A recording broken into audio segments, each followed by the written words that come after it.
everyone. Welcome to Heart Center Tarot. As always, my name is Marina, and I will be your guide for this portion of the journey. Welcome to the 7th Shine Your Light event. Yay! Yay! Yay! That's a lot. Seven's a It lot, is a lot. folks. And isn't it a mystical number? It is. 7. And Yes. And Val is my wonderful co-host and admin and all that kind of stuff. She makes this Today. kind of go smoothly for me. So thank you.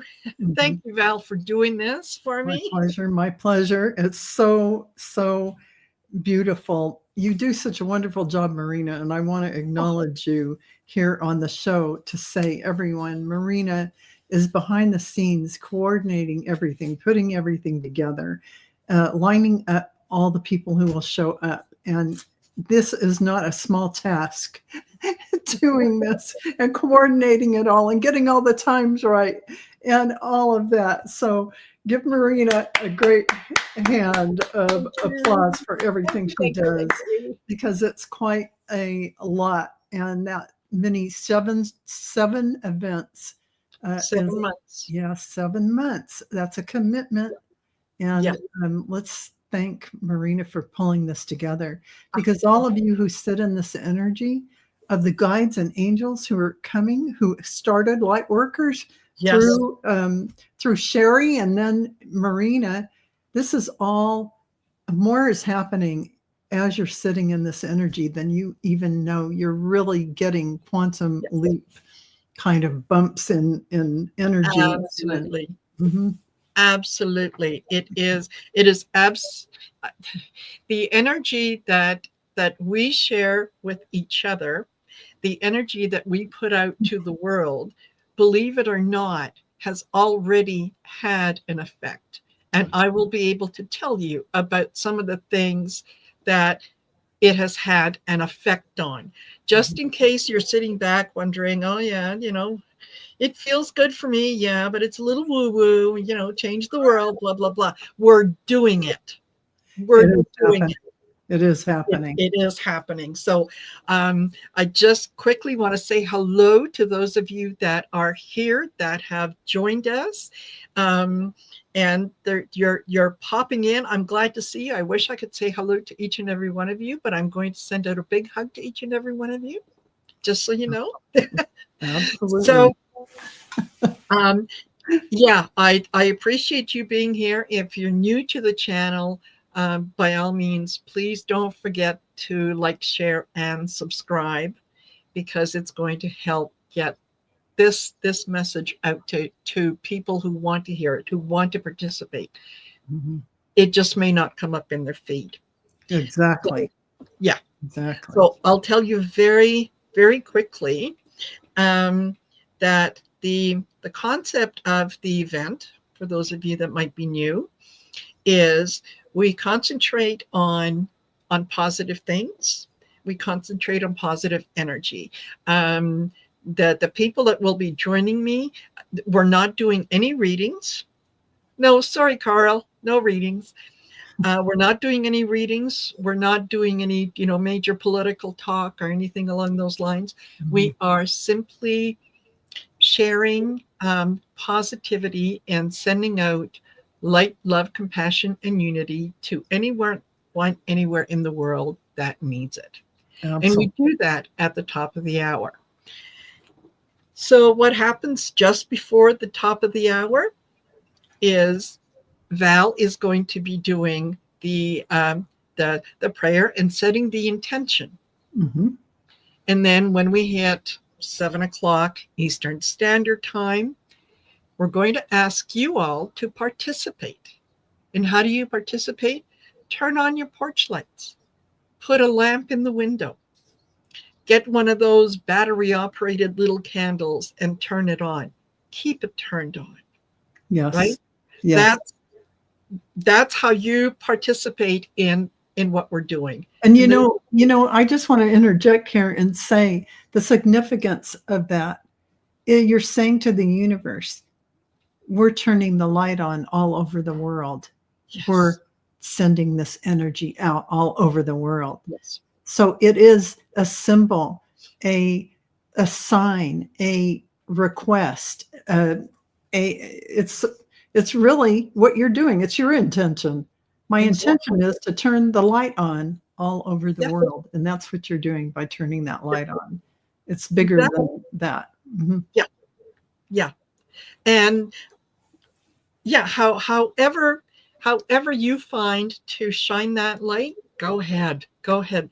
Shine it. And we'll repeat the process when we hit 7 p.m. Central, and then 7 p.m. Mountain, and 7 p.m. Pacific, so that you've heard me say before, in what I imagine, what I see in my mind's eye, starting at 7 p.m. Eastern Standard Time, is a part of Canada and the US lights up. Mhm. And then an hour later, another part lights up. Yeah. And so that by the time that the show is finished, the event is finished, we're shining. Yeah, we're We're shining. shining We're all over shining. the place. Now that's just giving me the chills. Yes. Yeah. Because it's really something that works, everyone. This energy going out into the world is creating huge shifts. And also, when you're sitting here in this energy, you're really creating shifts within yourself. So there's so much going on with us gathering together like this. And Yes. thank you to Marina for keeping this going, because it's really beyond what we could even conceive of what is happening. Yes. Yeah. This, and my gratitude always goes out to Sherry from Trancing with Spirit, because this was something that she was guided towards. She asked me to participate. We did the first 2 or 3 shows together, and then she said, "You know what? I've been guided to leave this to you. Like, I have Mhm. other things to do, but you're supposed to carry Yeah. this forward." Yeah. So yes, without her guides giving this concept to her, Hmm. I don't know that I would have ever done that. And that's the beauty of this community. And folks, Marina and Sherry have a lot of Council of Light stuff in common. So Yes. there's a synergy in that communication and that handing off that you all don't actually know about. Yeah. So Yeah. when this community gets together, those kind of things happen where you're Mhm. taking the baton and moving forward with it. So thank Exactly. goodness, Marina, that you're doing this. Yeah. You know what? It's not only a pleasure, but it's an honor to do it. And just, you know, if you want an example of um, how this might affect someone somewhere else, Mhm. somebody that you don't even know, um, and it provides validation that it is working. Okay, just quickly, let's take a look at what just happened in Romania. The early part of the year, and we have done this event for 7 months, once a month we do this. We've been sending out that energy. Romania had their election. They didn't like the way that the results came out because they said it wasn't fair. Yes. They said, no, we're redoing the elections. That in Name itself Romania. was fabulous. The person who recently won the election was someone that was not really anticipated, Mhm. but he's very compassionate, wants to see people succeed, and so on. And that's the kind of leaders that we want to have. We want them to be Absolutely. compassionate. We Absolutely. want them to be That means they're in their heart, folks. Their heart yes, center. This thing. yes, exactly, exactly. So that is one example. Mhm.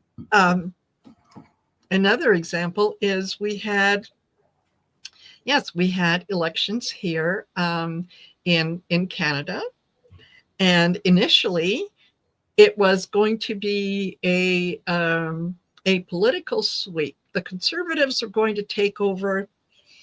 It was a foregone conclusion. You know, it was done.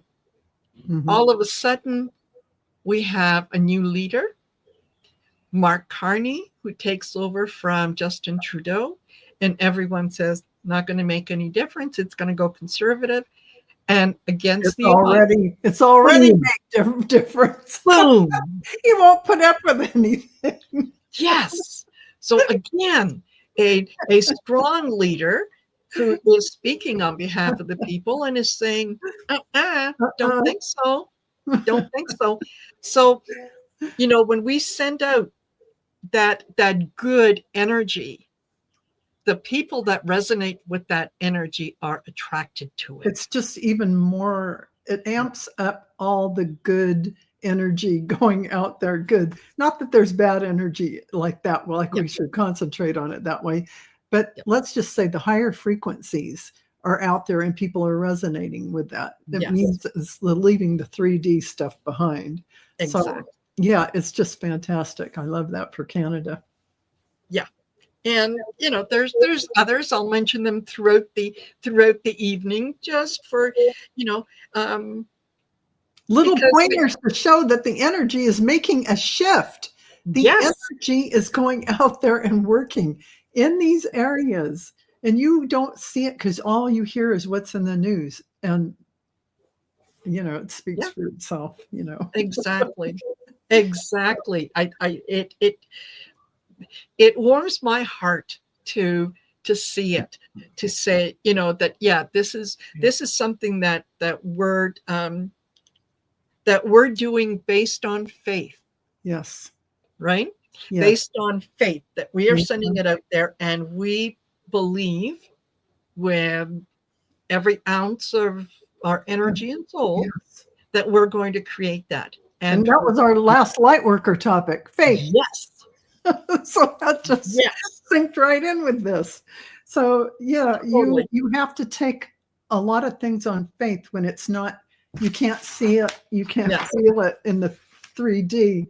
But now you actually are starting to see the materialization of that higher frequency creating the difference. Yes, absolutely. So absolutely. And hello to the folks that have just recently joined us. Thank you for being here. I am really excited tonight. I'm not sure why. I just know that I am. So that's okay. And I was telling Val before we went live that, you know, just as I was getting things set up to kind of come backstage, all of a sudden I started to have some computer issues. So it's like, okay, no, this is important. So computer has to cooperate. The internet has to cooperate. Mm-hmm. If for some reason we disappear, you'll know why. You'll know why. I have every faith that we're just going to carry on, and it's going to be fabulous. It will be fabulous. Yeah. Yes. Yeah. Absolutely. Totally. Yeah. So who do we have? Linda G was she may still make it. Okay. She lost her internet cable and whatnot yesterday. Mm-hmm. And they said it would be back up by 8 o'clock. It was up, but then it went back out, you know, in the wee hours of the morning. Then it came back up, and she got home a little while ago, and it's back down. Mm-hmm. So, you know, I said, if it comes back up, join us anytime. Like, don't worry about, you know, when you were scheduled. Just if it comes back up and you want to come in, you just come in. So that'll be fabulous.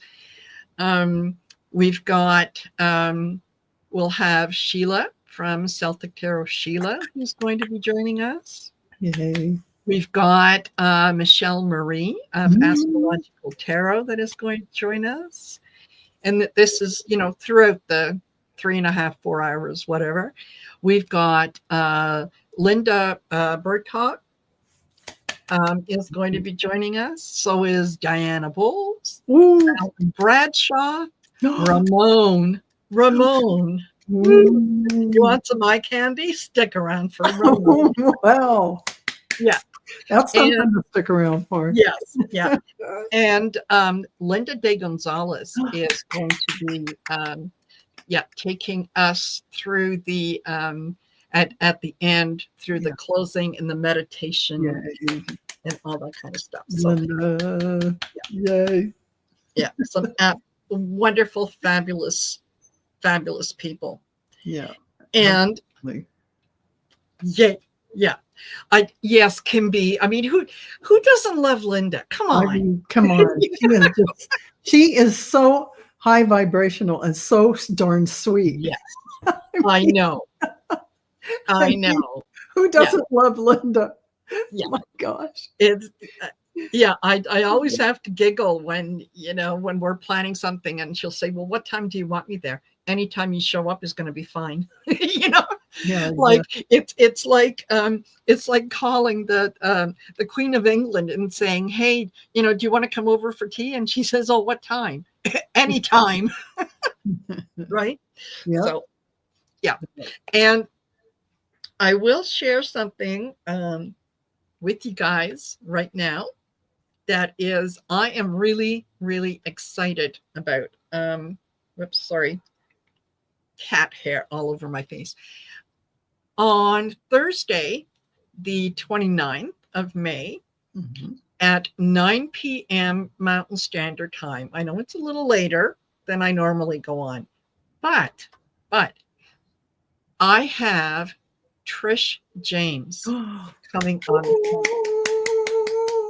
I am so excited. I mean, those cards she has designed are so amazing. Fabulous. So yes, she is the creator and designer of the this is the predictions deck. Yes. She has, I think, 6 decks altogether. I've got 2 that are on their way to me, and I will be ordering. Oh man, that's what you got to get in your gold chest. Yes. Because it has to ship from Australia, folks. Yes. So yeah. So I am excited that she will be joining me, and so will Val. Yeah, because I'm very excited. Yes. Oh, did I tell you it's Thursday, and it's a few hours after our light worker meeting. And this lady is not only creative in terms of the cards. She is very spiritual. She is very connected. Yes. And the way that she uses the cards for so many different things. Yes. Oh, wow. You've got to watch her channel, folks. Yes. I mean, she's pretty awesome to watch while she does these readings, these pick a card ones and, you know, different things. And I tested out one and I picked and it was so spot on. It was like, it was a little scary. I loved it. And they're really beautiful. They are. Yeah. Excellent quality. Everything about them is just top notch. Yeah. And yes, Patrick. Yeah. He says, I'm generally not a fan of Oracle decks, much prefer tarot. I get you. That said, I've got her personal and political decks. Love them. Yeah. Yes, absolutely. And I thought I was getting one of her other decks, but I ended up with her standard, you know, the light blue color on the other side. I can't remember what it is. It's just her normal card. She uses them for every reading. So those will be coming. Perfect. And I have to wait for the others. Yes. Yeah. I know for me, it's generally 3 weeks. Yes. You know, depending on when the order goes in, when they're sent out and all that kind of stuff. Right. But just happened to hit it right. So I'm so looking forward to it. And it's fabulous. And I can't wait to not only to introduce you guys to her, but to hear her story. Yeah, absolutely. Wouldn't Yeah. you want to hear about her journey and how she ended up designing these incredible decks that are Yes. just dynamic? I Yes. mean, they really tell you something. I know, she really has a process where she doesn't even implement a deck and use it for at least 6 months or longer than that till she really feels Yes. like it can be presented, and after she's worked with it and worked with it. And these were her own decks, so she really Yes. gives it Yeah. a run for its money before she puts it out there. So I love it. Yeah. Absolutely. Absolutely. So that you guys that are here, you're the first to hear about that. I haven't announced it on Yeah. my channel. I haven't put anything up, but yeah. Yeah, you're going to want to tune in for that. That Yes. is going to be dynamic. She is a powerful being. Let me Yeah. just say that. So Absolutely. I look forward Yeah. to it. Absolutely. So that being said, I am so looking forward to having you guys on the East Coast, turn on your lights, Yes. participate, and do all that. It it yeah. I'm right there. I'm right there with you. So, Yes. artist Liz, I missed what day and time. It is on Thursday, May the 29th, and it will be at 9 p.m. Mountain Standard Time. And Kathy Parsons, her name is Trish James, and that's Trishe. And then James is Jaimes. So yeah, look up her YouTube channel and some of the readings that she has done. Mhm. The lady knows her stuff. She really does. Yeah, the lady knows her stuff. Yeah. So yeah, and I'll be announcing it. Yeah.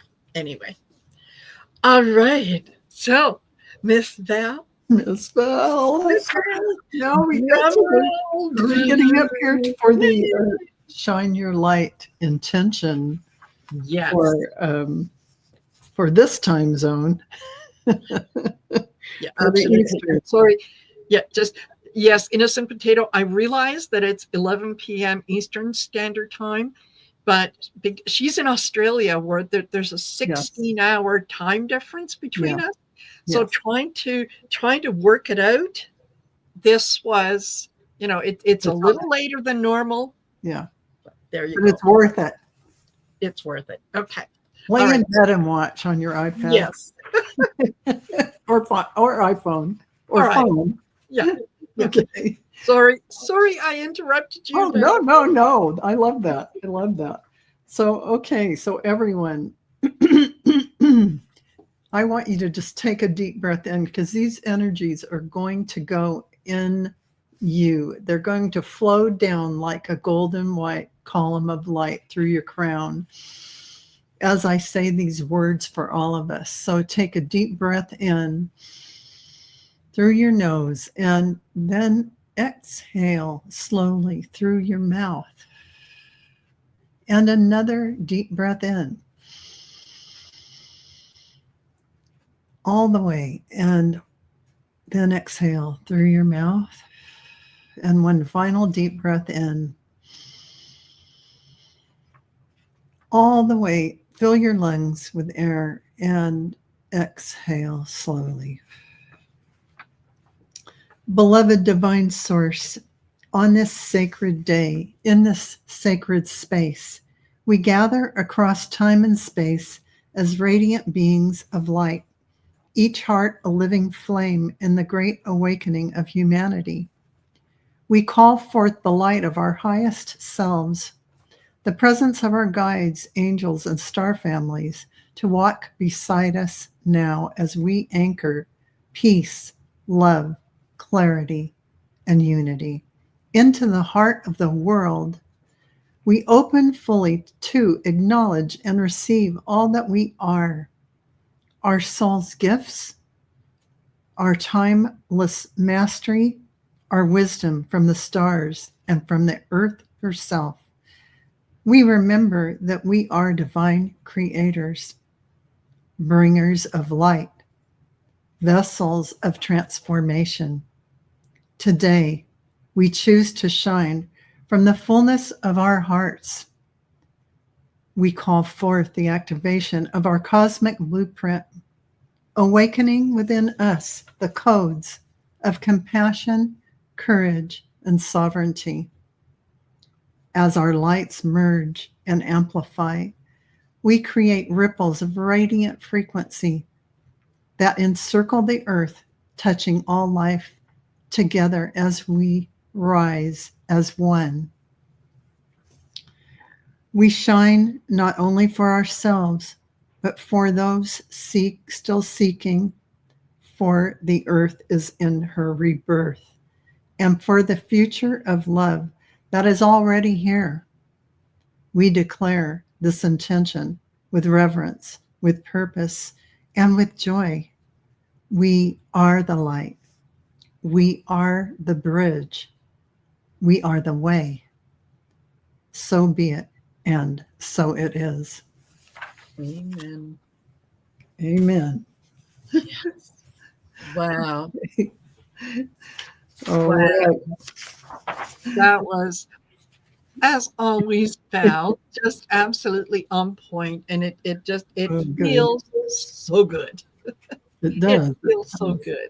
Yeah. It does. They bring a lot of light in with all this Yes. that we do. So, Marina, I should have asked you backstage, but did you want me to stay, or do you want me to come back at the next prayer of intention? That, you know what? to you. It's well, and I was just going to say, no, it's up to you. If you have something to do, yes, I know you're coming back. I am coming back. Don't worry. Yes. Yeah. So you have your next maybe guest. Yes. Yes. I'm coming. Yeah. So yeah. Just waiting for them to pop in. Oh, look at that. Oh, there you go. Look Speak of the heavenly being, the divine priestess is here. Hey, Sheila. I am here. Hi. You are here. Hi. Hi, nice to see you. It's good to see you ladies. It's always nice to get together. Yeah, definitely. Yeah. I'm going to pop out of here, Sheila. It's so good to see you. I'm going to listen Something to I you. said. No, I took a shower. I'll be back on, but I have to go do some other things that I have lined up. But yes, I love you, Celtic Sheila, and I watch you all the time. You're amazing. Okay. So I'll pop out now. Bye, everyone. Okay. All right. We'll see you later, Val. Bye. Yes. Yay. Hi, Val just did a fabulous prayer and intention for for the folks on the East Coast that are momentarily going to be turning on their porch lights. There you go. I think it's 7. So you can turn on your porch lights, put a lamp in the window, do whatever, but shine your light and just know that you are making a difference. Absolutely making a difference. We are. I can't stress that enough. You know, I just literally, hang on just a second. There was a hang on just a second. Give me a second. I know that I created another. I've been doing a lot of poems. For some reason, whatever is going on has just ignited this poem thing inside of me. Yes. Thank you, Janet. So hang on just a second. Let me find it real quick.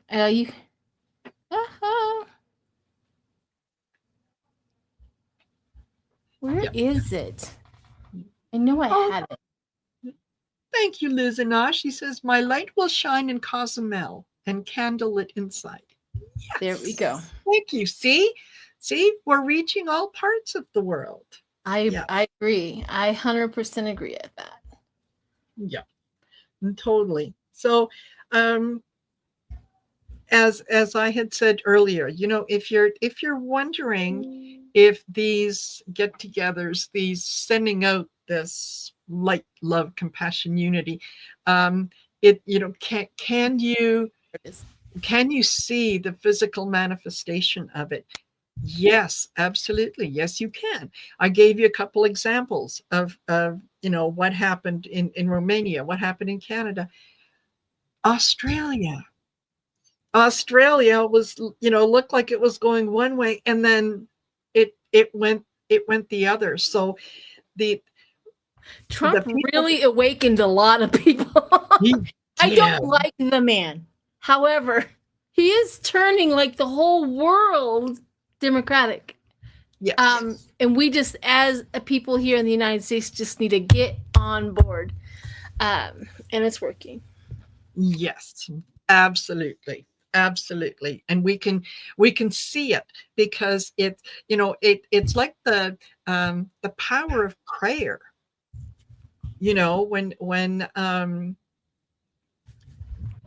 When someone is praying for your good health, or to help you through a situation, or whatnot, the more people that send you out that good intention, the faster that things move right for you. Right. The indigenous and the natives have a belief system. At least the natives that I've been around, they have a belief system that when you're in the Inipi and you're praying, and all of the people that are in there, the intentions of everybody that's in there and praying at the same time and Yes. have the same prayers, we all give that energy, and it, in their belief system, it gives them like a boost, is what they Yes. like boost, and brings it out and gives it more oomph and gives it more stability. And that's what that collectiveness that we have been preaching for a long time is doing to the collective in the United States. It's what is it called? I always have it right here.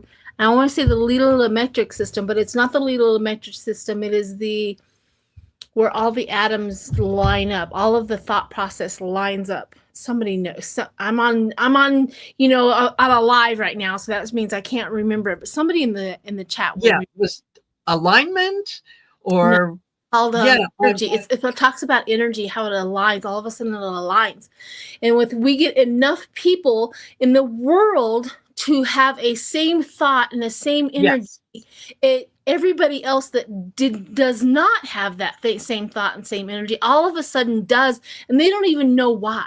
It's because the energy takes over, the thought process takes over, and I have that. Wait, that's not it. That's not it. Yeah, I want to get you a band.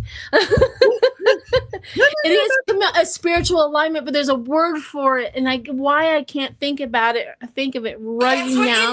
No, stop it. You know what? It's gone out of my head as well. I'm pretty good at picking it up, and it's just like, yeah. I don't know why that happens to me. I don't like that. When I'm off camera, I'm pretty dang smart, and I remember half the things that I want to remember. I don't know why. Critical mass. Okay. Critical mass. Good Lord. There you go.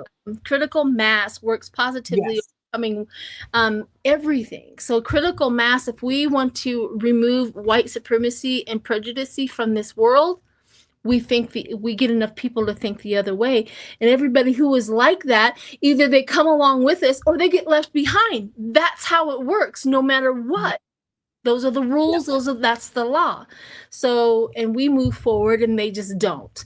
I don't know where they go. I don't know how they live, but I don't care, because if they're not willing to come with us, then that's the only choice we have, is to leave them behind, because I will not stay there and rehash why they should be believing like us, and doing what we want. And you know what I mean? Not what we want, but doing what we're supposed to do. Well, exactly. And that's why. Anti-racism, yeah, anti-racism is not a democratic left-wing belief system. It's just the right thing to do. Exactly. Exactly. And that is, I think there's, sorry. For those of you who may not know, I have 2 cats, and one of them likes to come up generally, right before I go live. And it's her way of letting me know, hey, you're going to have a great show. She will headbutt me, and she has to rub herself all over me and my face, which means that I end up every once in a while, it's like I'm picking something. Yeah, I can feel that cat hair on my face. So, but I love her too much. In CSI, that's called transfer. Yes. Yeah, that's right. Yeah. So I happen to love her too much to stop her from doing that. And it makes me feel good. So yeah. There you go. But okay, before I forget, and for those of you that might be new, don't forget to like, share, and subscribe, please. I put the some of the guests' channels in on my YouTube page in the posts. So make sure that you go over to the guest channels and subscribe to them as well, whatever. And Wild Raven Tarot. Have you ever watched Are You Being Served with Mrs. Slocum? Oh, I have, and I am unanimous in this. Yeah, she's one of my favorite characters. Yeah, Mrs. Slocum. Yeah. So, the other thing that I wanted to mention is if you want to support the channel, if you want to support the Shine Your Light event, okay. Hold on, I'm going to bring up the banners, and I'm going to put them up. And you can go to my there it is. You can go to my spread shop store, whatever. Get yourself one of these. Shine Your Light. You get yourself a t-shirt. You can get sweatshirts. You can get all kinds of different things on there. And as a matter of fact, let me just edit that so that it doesn't scroll. Marina's got swag. All right. Good job. Yes, ma'am. So yeah, go get yourself a t-shirt, or get yourself one of these. This is a little Shine Your Light teddy bear. I'll bring him closer. And he's absolutely adorable. And when I saw these, I thought, oh, you know what? This is an absolutely perfect gift for if you know someone who's pregnant, if you know someone who's just had a baby. It's a great gift to put that intention that this child is going to shine their light. They're going to be fabulous, right? So there you go. You can go to the store and order it from there. You get lots of choices and whatnot. And if you couldn't read the store name, go to my channel on YouTube. Click on the more, and it'll bring a drop-down menu, and it'll say merch shop, and you can go in there and check it out. And for those of you who have already purchased items, thank you. And yes, Barbara, how about for your inner child? Totally.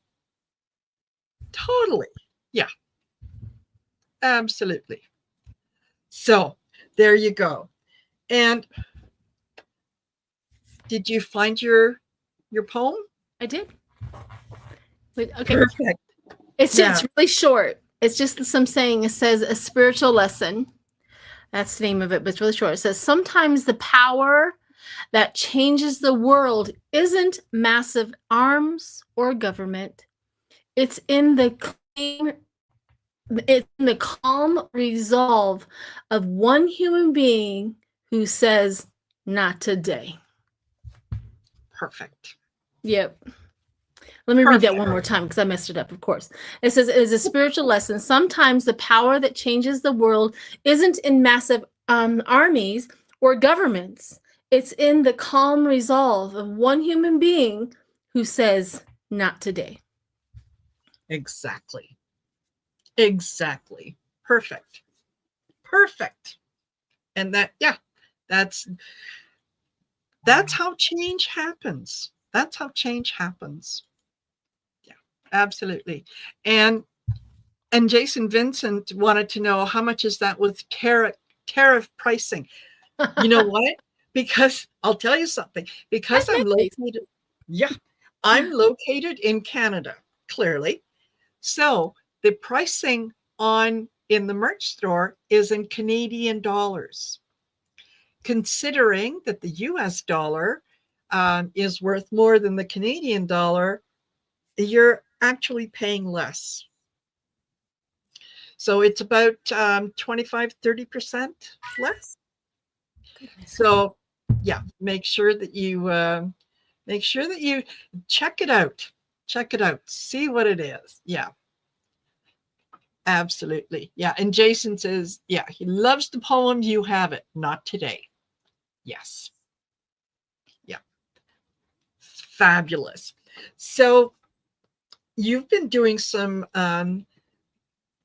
work, Sheila. I've noticed that you've posted some great information about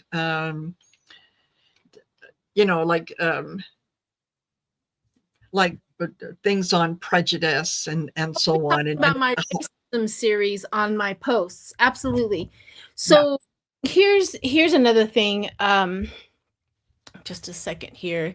Here is also something that I truly believe in. I have it written down so I don't have to remember it, because that's how I am. do. Hey, Sharon. Okay, here it is. Here's in my series on racism. If anybody wants to go to my channel, and I think if you subscribe, I don't even know if you have to subscribe, but subscribe. I'm delicious. Okay. Yes. Subscribe, and then on my post you'll get the random posts, and see it says white people need to talk to each other, white people, about racism. It's not the job of the Black folks to keep educating us. It's exhausting and unfair. If you benefit from the system, you have a responsibility to help dismantle it. Silence isn't neutral, it's permission. Call it out, talk about it. Change starts at your own dinner table. So my series on all of this, and it's so long, so it's hard to put it in a video, but I just post it and you guys can read it at your leisure. But it talks about what white people say when they're prejudiced, how they act when they're prejudiced, how they sometimes are just, and I'm going to say this out loud, they're ignorant. They're just literally ignorant about their own prejudices and how they have been acting and what they've been saying. I posted a whole bunch of sayings that people say on a regular basis nowadays that they did not realize it started in the prejudice world. Like ghetto, right? We like to joke about it. We like to say this, and we like to pretend and all that. But that is one of the most prejudiced words that we can use. Where it started and the harm that it created, of the segregation and the separation. No, right? So exactly. I put out a whole bunch of words and a whole bunch of things that say just be mindful of your words. They are so incredibly important for us to dismantle that. And I am a firm believer Yeah. It is us white people who need to police our other white people and call it out. And it starts with your children. If you are silent and never talk to them about racism, you are more than less somebody out there is going to teach your child how to be racist. Exactly.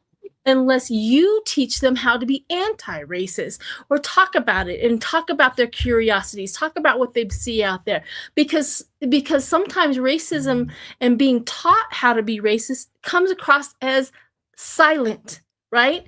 So if you're driving in the car and all of a sudden you see your mother driving through a part of town that is, you know, more black than white, okay? I'm trying to describe this, okay, without Yes.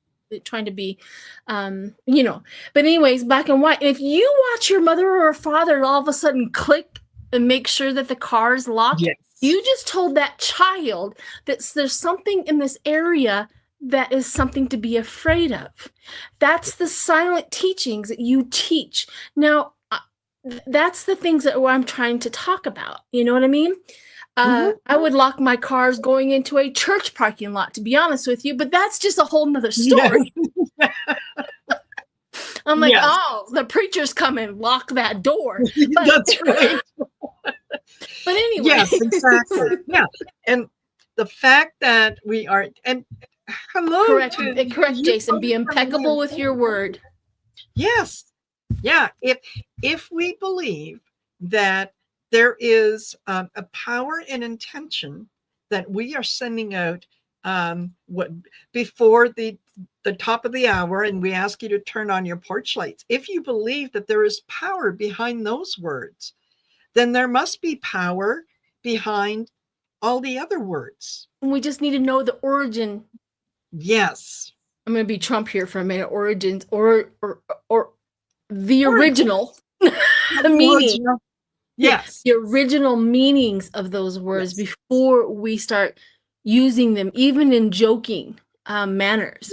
I just need to know the original meaning, because we could pass it on without even knowing it. Yes. So. Yeah, exactly. And it's words. Yeah. Words have power, and we can use them for positive things. We can use them for negative things. And there's oh my gosh, what's his name? From Isn't that horrible? You get on. Yes. Forget everything. Yeah. Hello. Yeah. My brain just left. There it goes. Yeah. Yeah. Mike Dooley. That's who it is. Mike Dooley from TUT.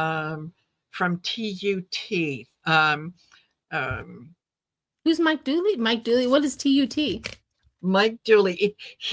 He has been doing great positive thinking work for years and years. Okay. I believe he has a channel, but one of the things that you can sign up to receive messages from the universe. Okay. And you can decide you want to receive a message every day, or, Monday to Friday, whatever. So every morning you get a message from the universe that is, uses your name in it. And it reminds you to be careful about the things that you do, the things that you say and whatnot.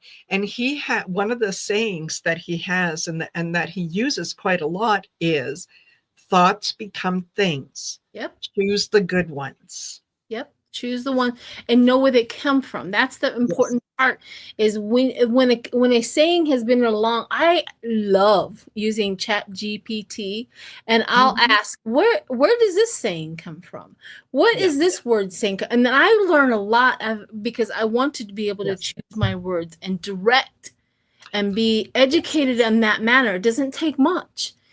Just to literally learn about what you're saying and your intentions, because I truly believe, and I have witnessed and also experienced how my words and what they do and what they can and cannot do, and what brings about from them. So I'm very aware. That's the awareness. Exactly. Yeah, exactly. And yeah, innocent potato. I'm just going to put this up. Yeah. She says, I can't stand it when people call Native Americans drunk. Yeah. And I educate them and who introduced Native American to alcohol. That's and yes. I don't use American. Yeah. I have a very good friend who is Native, and she from the Lakota tribe. Yes. And she educated me gently, kindly, and lovingly.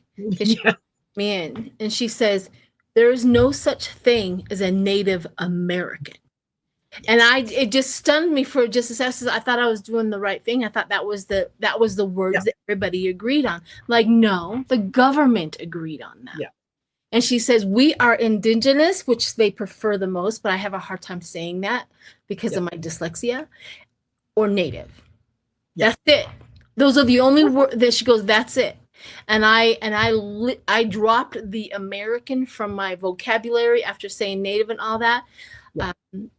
Because how we're taught. So that again, just knowing the words that you use, there's no such thing as a Native American. Yes. None. Yeah. It doesn't even make sense or compute. And I'm like, you're right. Absolutely right. Yeah. And there are, different cultures will do, it's not that they do different things, but when oh honey, you didn't do anything wrong in potato. I just want to, while she's gathering her thoughts, you didn't do anything wrong. You see, I said it for a very long time until somebody literally explained it to me. Yes. So there's no wrongdoing here. It's just that when that moment we learn the right way, or you know what I mean, from here on out, there's intention here. Exactly. Yeah, exactly. And what I was going to say was, we tend to label people that are different than us. And we put a lot of labels, obviously, on them, right? Yeah. Our language labels everything. Our language literally is a labeler. We label our kitchen utensils, we label people, we label things, we label a house, we label a car.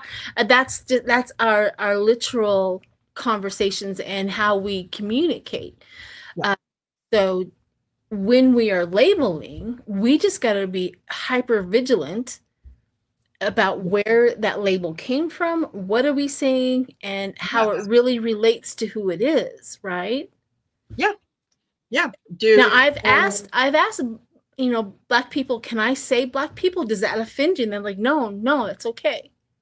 Right? Yeah. So I've learned that that's okay. I feel awkward doing it, but it's because I'm white and I'm deconstructing my own racism that was taught to me as a child. Yeah. And I have to admit that. I mean, I was raised in a Mormon church going place, and this little white girl was I was in the master class with my Texas parents. Okay. I was in a master class, and I have to deconstruct everything that they did to me and taught me throughout my whole life. Right. And so I just like, I will never be on the wrong side of this ever again. And if I make a mistake, correct me. Yes, exactly. And that's how we learn. That's how we learn, is we ask questions, and we ask questions of the people who are involved in what it is that we're discussing. Yeah. There's no point in,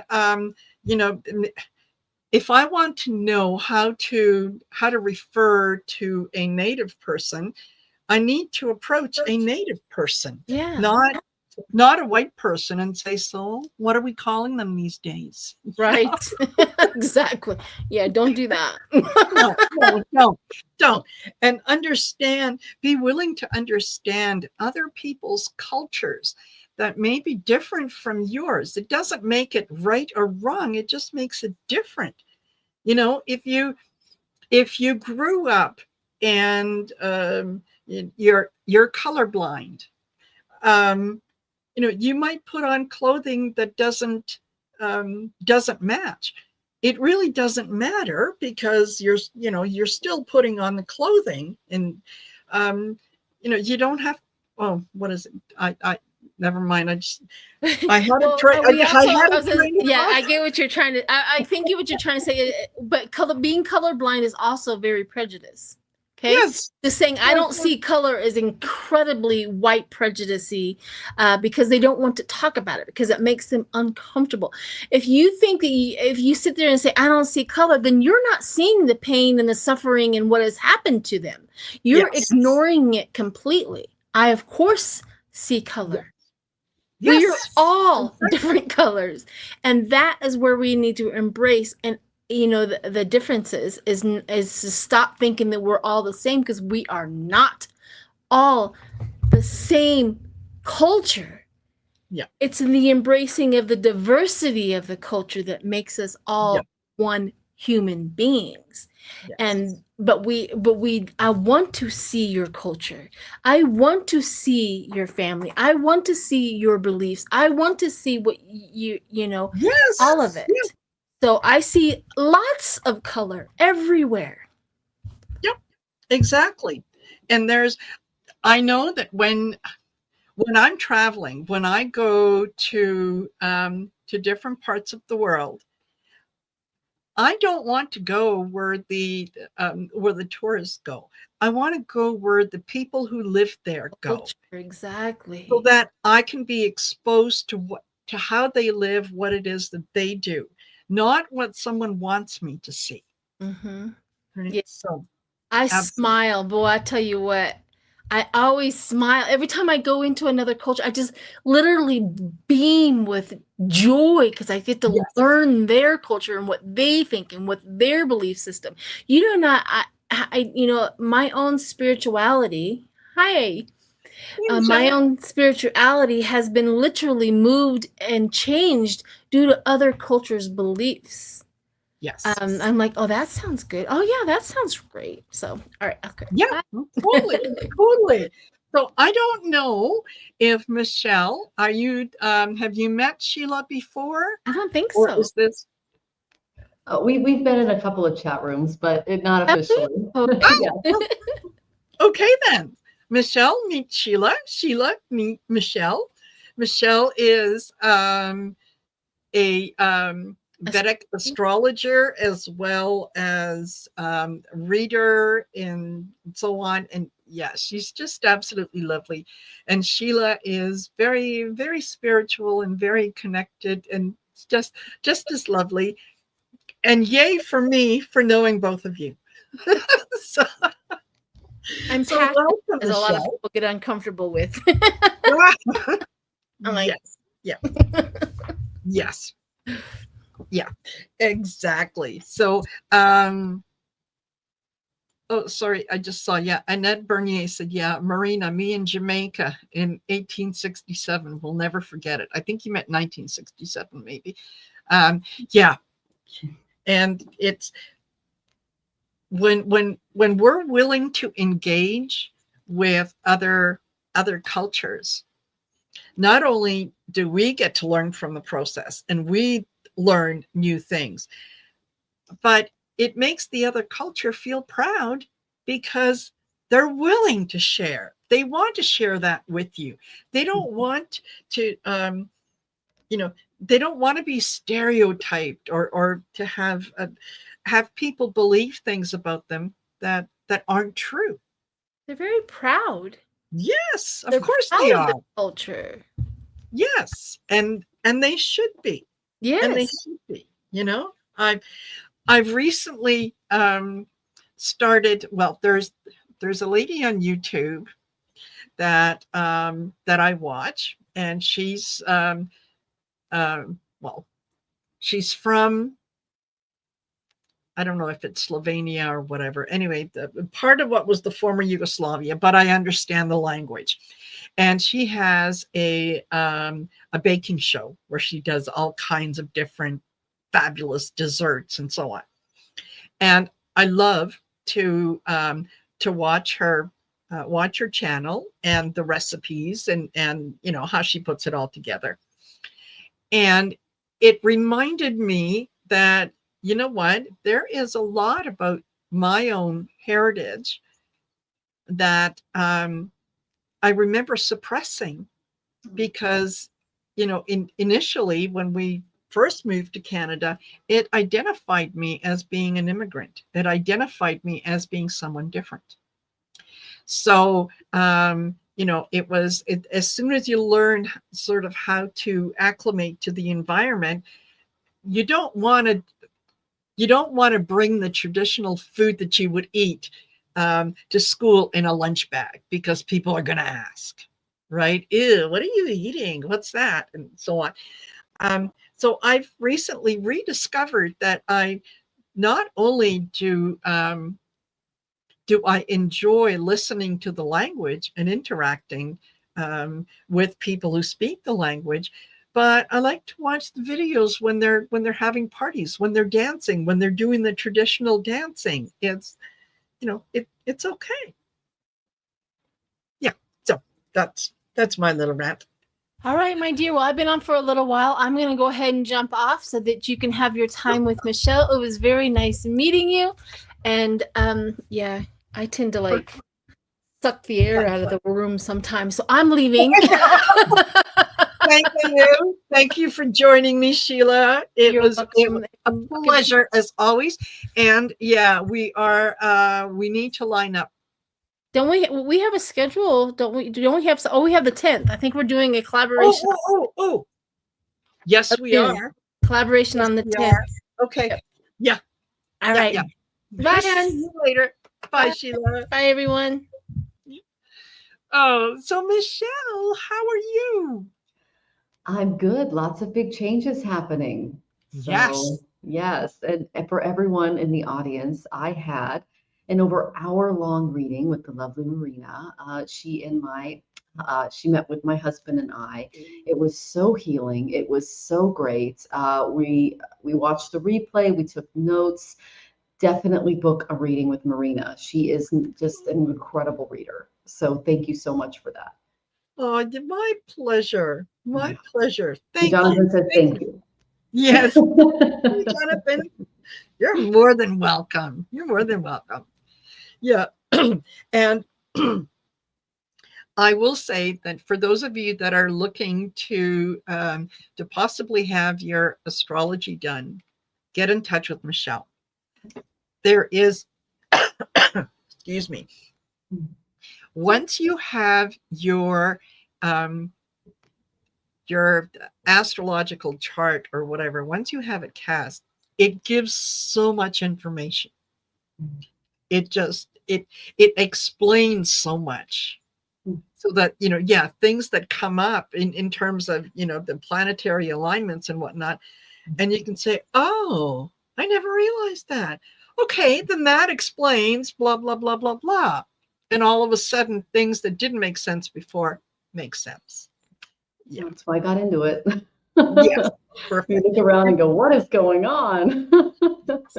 Yeah, thank you, Dawn. Dawn says she is an awesome reader. Thank you. Yeah, Dawn belongs to the same tarot group that I belong to here in town. So, yeah. So, changes. Tell me about the changes. What's been happening? What's been going on? What exciting things are?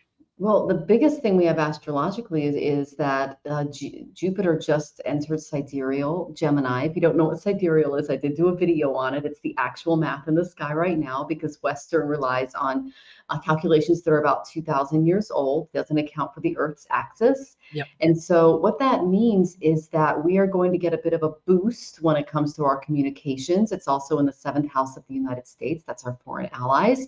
So we can expect some invitations coming our way. And they're already doing this in Europe and other areas. All of our beautiful researchers in the United States and things like that are getting lots of invitations from, you know, major institutions like Harvard. They're getting invited over to Europe to start continuing their studies and things like that. So we can expect the doors to open for the next year or so for those programs, which is really good news. Maybe some new, you know, visa and other programs becoming available. So that's always a good thing. And let's see, the nodes just shifted. Those is what causes eclipses. And so that is going to affect the third house of communications in the United States, which is ruled by Aquarius, which is the planet of innovation. It's where the internet came from.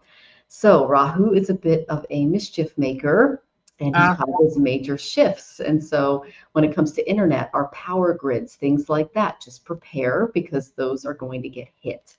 The ninth house is getting affected by Ketu. Again, that's foreign travel. So airlines, the ability to travel, so to speak, is getting hit. And this is on, my husband had his nodal shift today at 3 o'clock. So yeah, it's every 18 years. And it happened at 3 o'clock today. I'm like, how do you feel? And he goes, oh, that something's coming. And then I'm like, it is.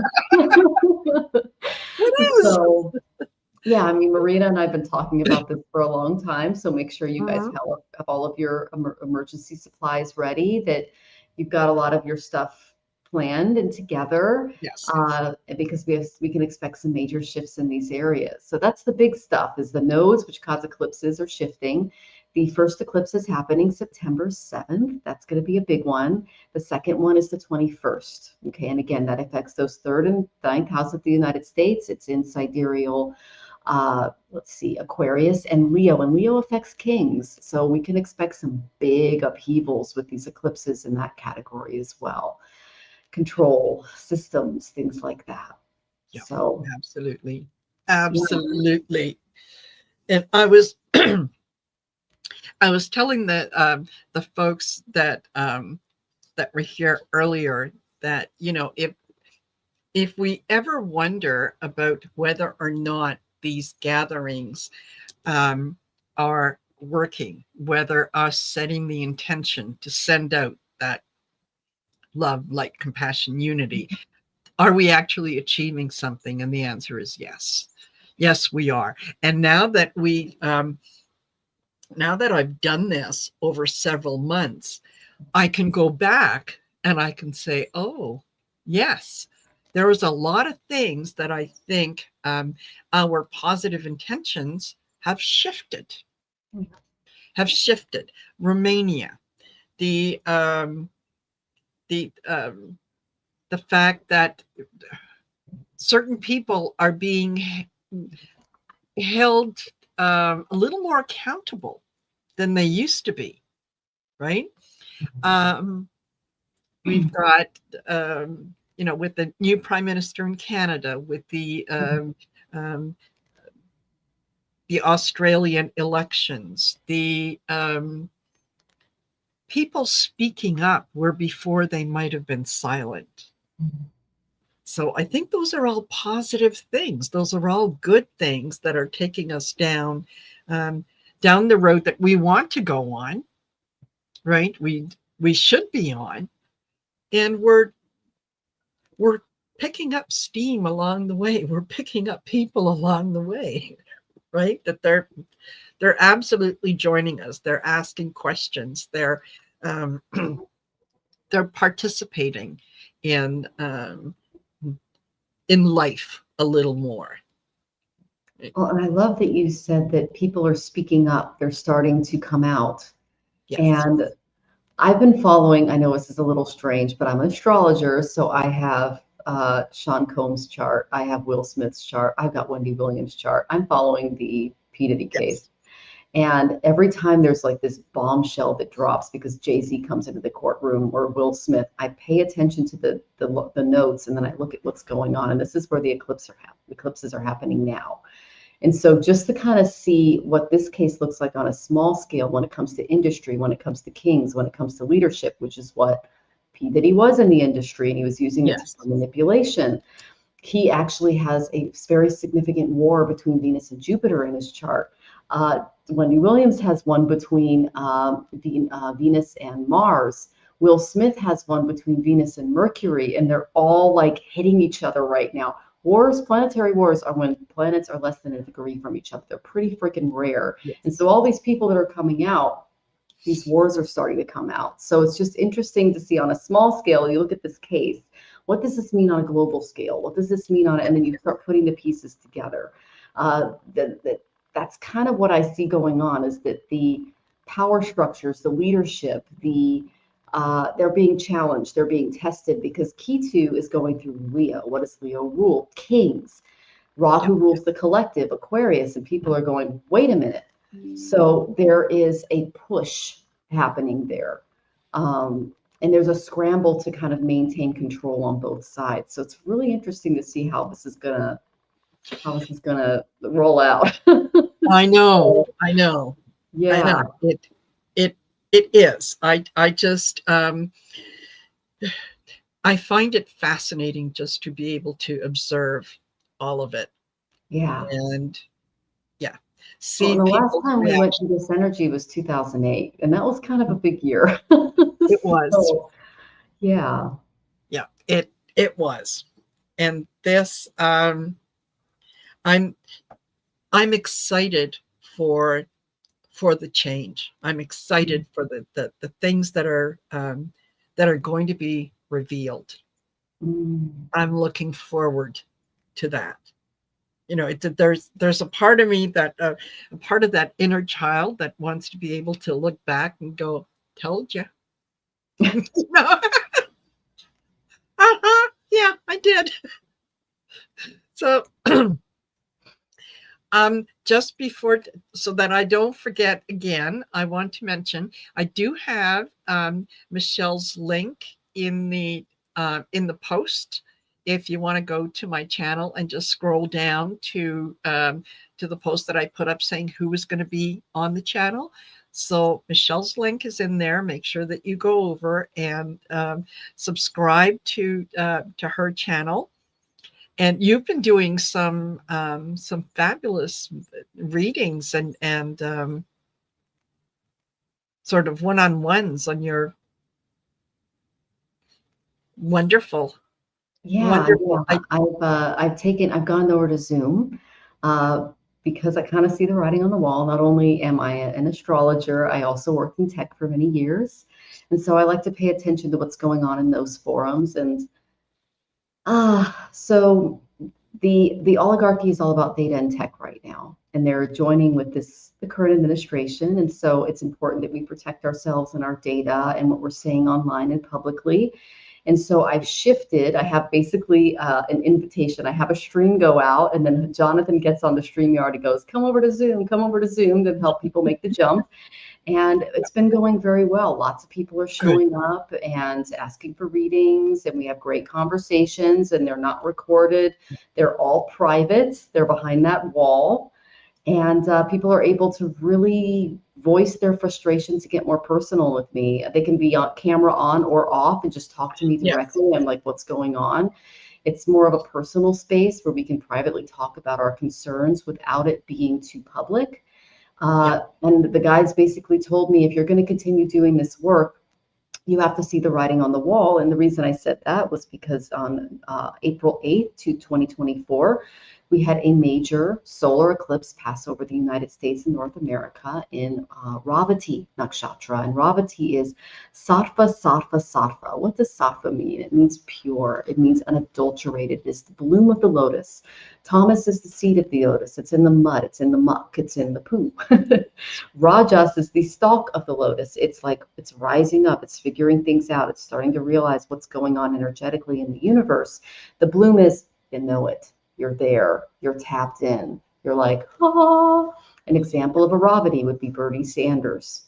Another example of a Ravati would be Val from Dragonfly Crystals. These are people that are just like floating on the top of the water going, we know what's going on, we're here for the collective. That's their personality. You and I, Marina, have, a sattvic body and soul. We're working on the mind. Val's got it figured out.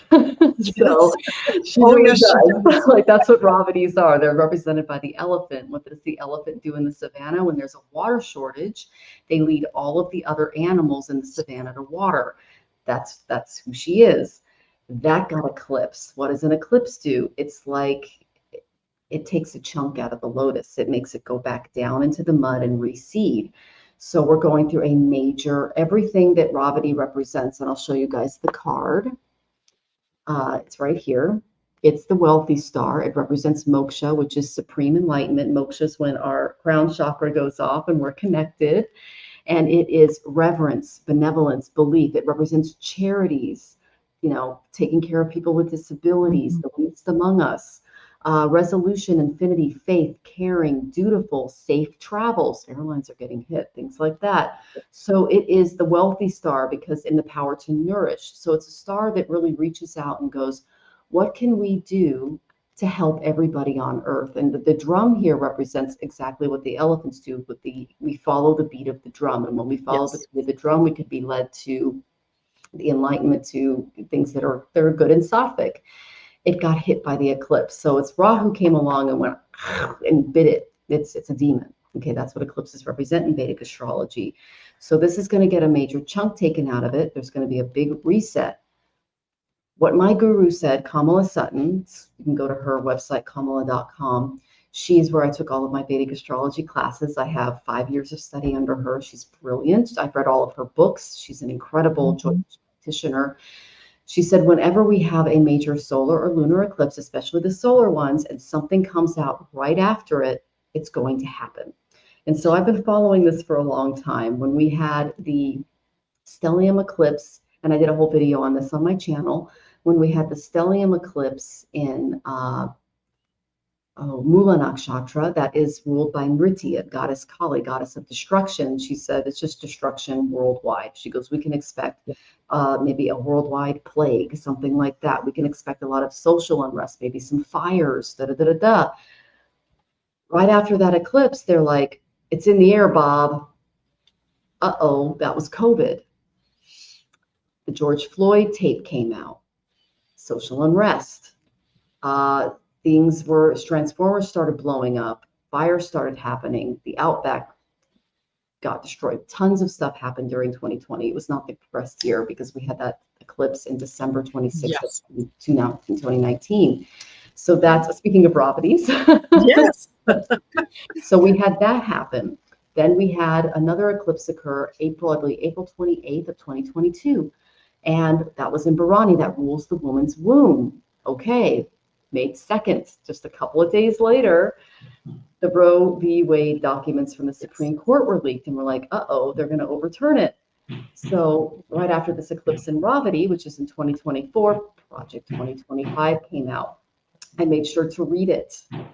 Holy cow, it's happening right in front of us. And so that is how we follow as Jyotish practitioners, the big, more dark stuff, the underbelly of what's happening in society. And so when Ravati happens, it's all that's good is getting up, all of our programs, our social programs, our philanthropies, the things that make us a fabulous nation. That's where the eclipse went over, is going to be negatively affected. And so I told people, just do the best that you can to prepare and imagine your life without some of these institutions in place and make allowances and movements forward. So now we can expect the eclipses to hit kings and the collective, and that's that 2008 energy coming back again. Housing markets, that's a lot of stuff coming. So, and then so it's big stuff. It is. So, it is. Yeah. And I'm Michelle Marie. we were talking about you, saying how you're just so spiritually guided above or whatever that it's impressive. On paper. In the stars, Val, in the stars. In the stars, I mean, in the stars. One day I hope to grow up and be Val. Oh, well. We're working on it. We're working on it, Marina. We're close. Yes, absolutely. Yes. So, you guys are going to make me have to try and live up to what the stars say. Hey, I'm always ready to learn. Always ready to experience something new and give it a try. So I just noticed my incense went out. So you ladies chat for a minute while I replenish my incense. That way I don't have there isn't a pause while everybody's, sitting back looking at me do this. So Why can't we? I mean, but anyway, no, it is something. I mean, astrology is an amazing thing because it's science. It's scientific, Yes. really, and you can't. It is what it is, right? It's not like it's gonna. It only takes a good astrologer to be able to present that information in a way that we laymen can understand. And I have to say, Michelle Marie, you're excellent at that. So, yes, and I've had one absolutely. of your readings, so I know. So everyone, if you have not had a Vedic astrology reading, or don't you do Western as well? I do. I incorporate Pluto, There you Uranus, in the outer planets and Neptune into my readings as well. That's awesome Perfect. because Yeah. it's comprehensive. Let's say that. Absolutely. Yeah. For sure. Absolutely. Yeah. And Kim B said that she is still so impressed with what Val channeled for me. Val is amazing. Oh, gee, thank you. And I had a reading from Val too. It was excellent. She picked up on some things that no one knew, so even me. And I'm still navigating that. It was. I mean, you were like, no, your parents were teenagers, and I went, no, they were in their 30s, and then I found out, wait, am I not my mother's daughter? Like, there were a lot of stuff came out. Like it was bombshell stuff, Val. So, oh my gosh, that's so deep that it was real deep. it's so I even knew what I was saying. Yeah, and you really tapped into the guides for me, and it really helped me. It was very healing. So I highly recommend you guys get it. It's really going to change the way that you view yourself. It's going to reveal a lot of things for me, it was missing puzzle pieces. Like, Yes. why is this happening? What's going on? And it really put everything into place. Stuff that I did not know for 40 years came out. So it was pretty amazing. Absolutely. Thank you for sharing that, Michelle, because that's really nice. Yeah, it's pretty shifting to hear things that maybe you needed to come to the surface, and it does shift you dramatically. I mean, and it's ongoing. It's an ongoing thing. What you're shifting can be. So yeah, absolutely. The more that we dig into, and the more that we examine, and do some of that shadow work, the more that we are acknowledging to the universe that we're ready for the growth. We're ready to get more information, and so more information comes in. So it's kind of like, like when you ask, they journey. give it to you. Yes. So, don't sit around waiting. Why don't I? Request it. Yes. Ask for it. Claim it and bring it in. Initiate it. Yes. Totally. Take all the action steps. Yeah, totally. And just want to remind you guys again that next Thursday, May the 29th at 9 p.m. Mountain Standard Time, I'm going to have Trish James joining me on the channel. She is she's a tarot reader, oracle reader, psychic, medium, the whole 9 yards. She's also the creator of the Protection Oracle deck, as well as several other decks. Just phenomenal. She's out of Australia. And so she will be joining me on my channel. We're going to get to know her a little bit. And Val is going to be joining us as well. So, I'm looking forward to it. Yes. Thursday is our Messages for Lightworker Day. So I just happened to tag along a few hours later, but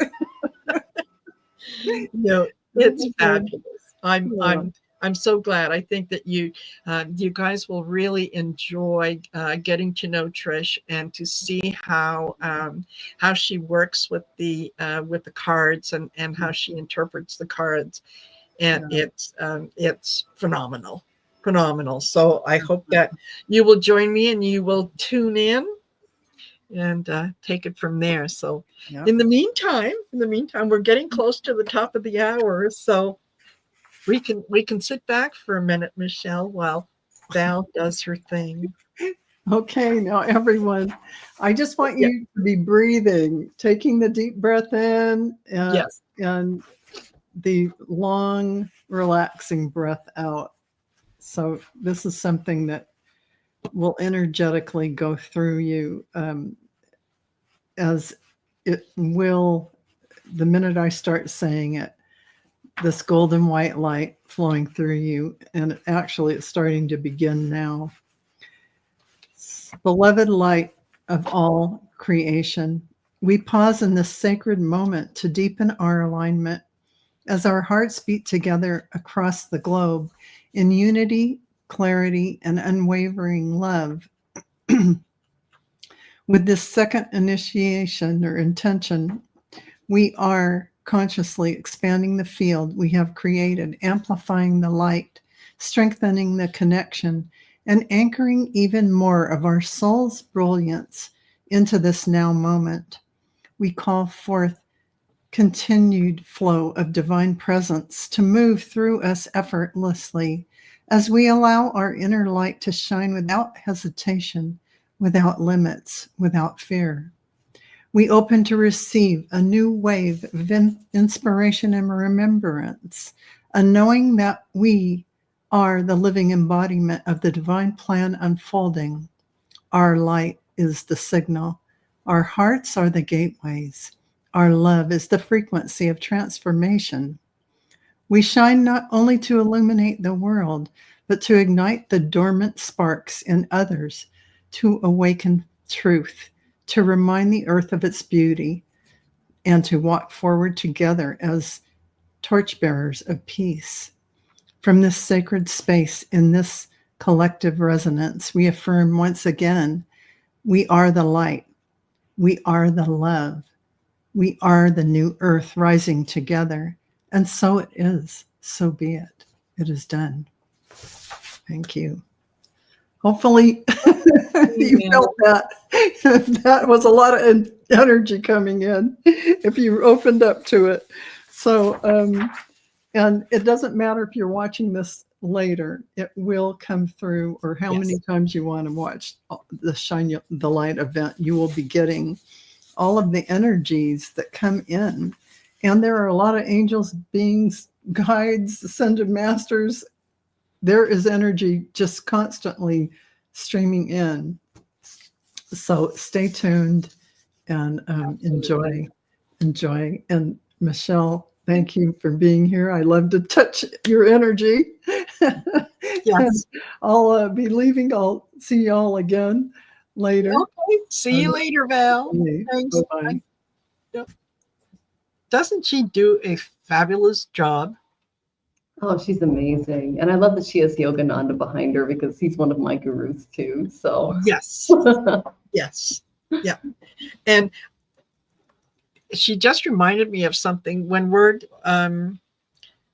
all the angels that are available to us, and there are thousands of them, because we have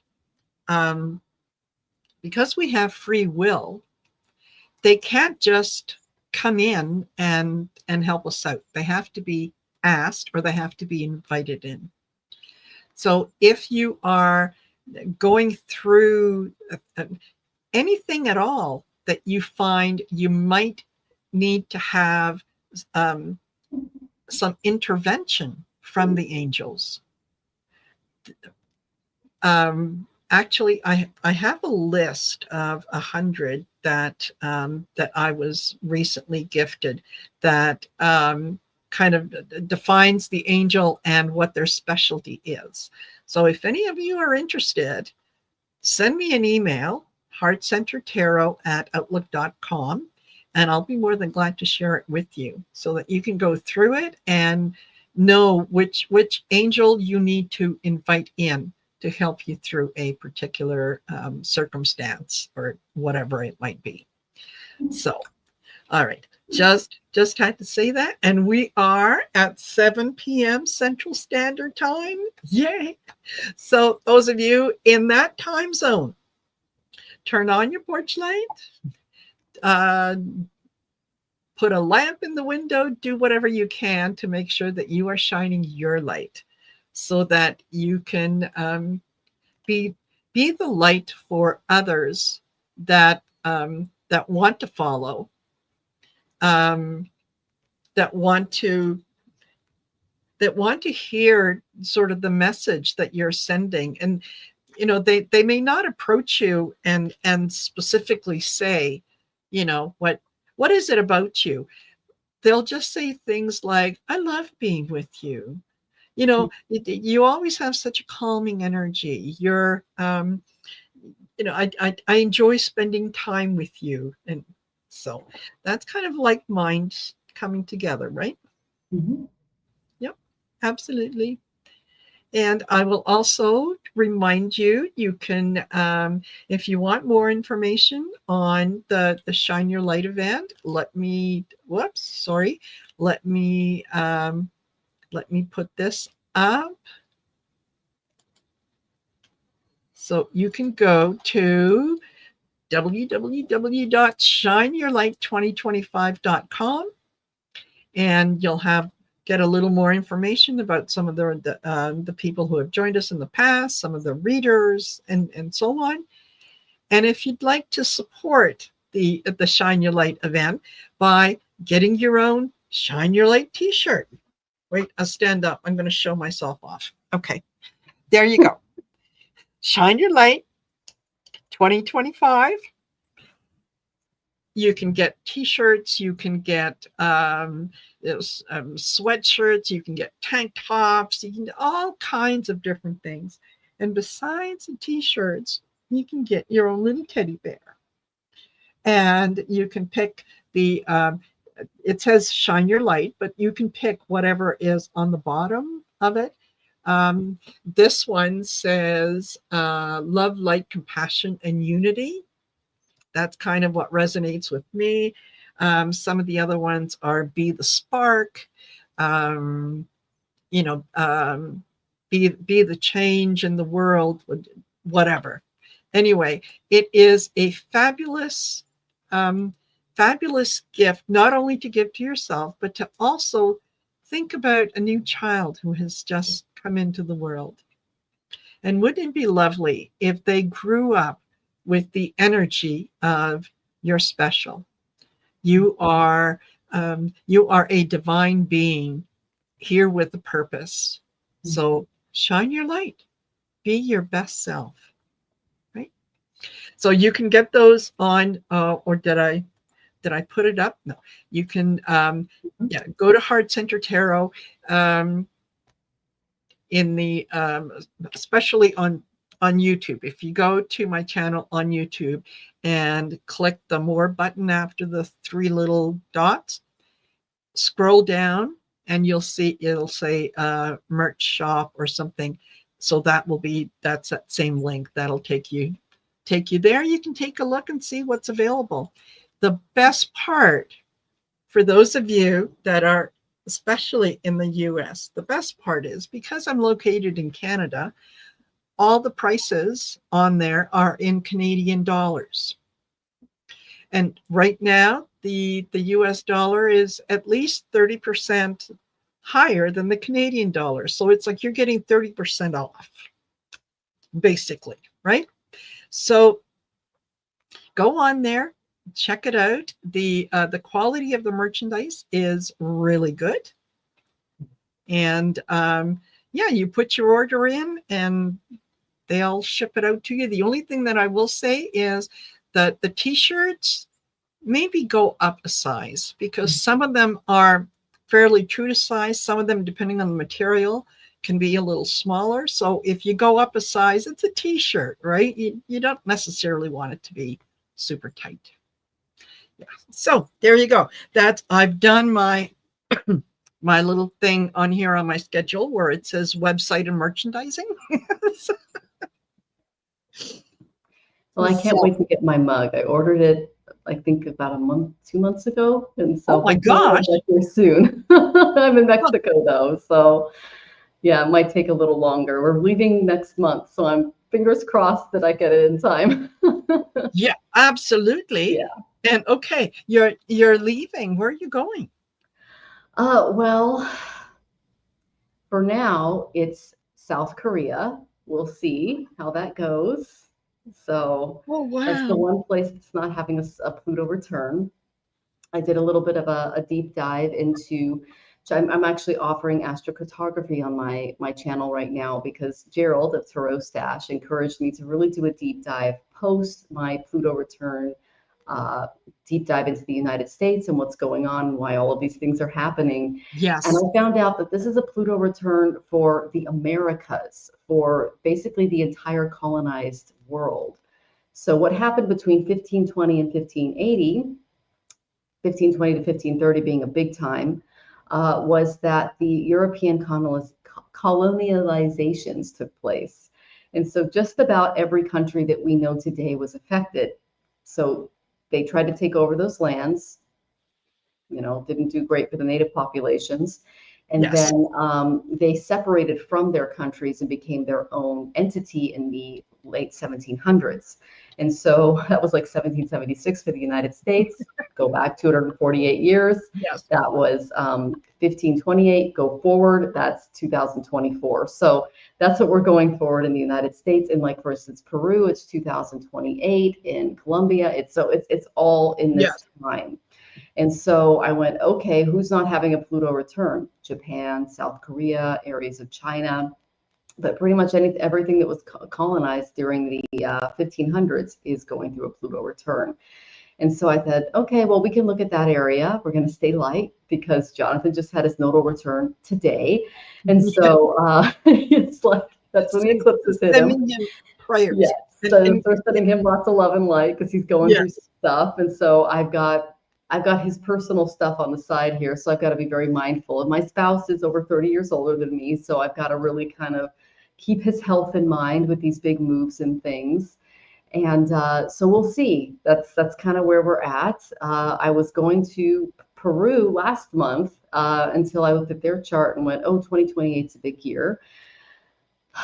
Not great for Peru. So I'm like, so I'm kind of all over the place right now when it comes to looking at the astrology, the astrocartography. But what that allowed me to do is really get to know a lot of countries in the world and be able to give people a very clear idea of what to expect when they move there and what upheavals are going to take place and whether or not it affects them negatively or positively. Because if they were a negative factor in a past birth, I can look at their chart and go, oh, this is what's going to happen. If they were on the other side, oh, you have some karma coming back to you. It's good. So it just depends on what your soul contract is, what you can expect in these various countries and places. I've got some good stuff going on there, so we'll see.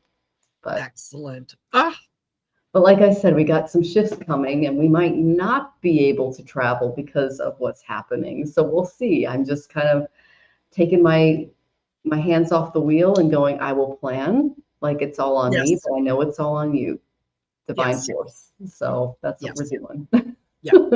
Yeah. Be prepared. Doesn't mean don't panic. Just be prepared. Right. Exactly.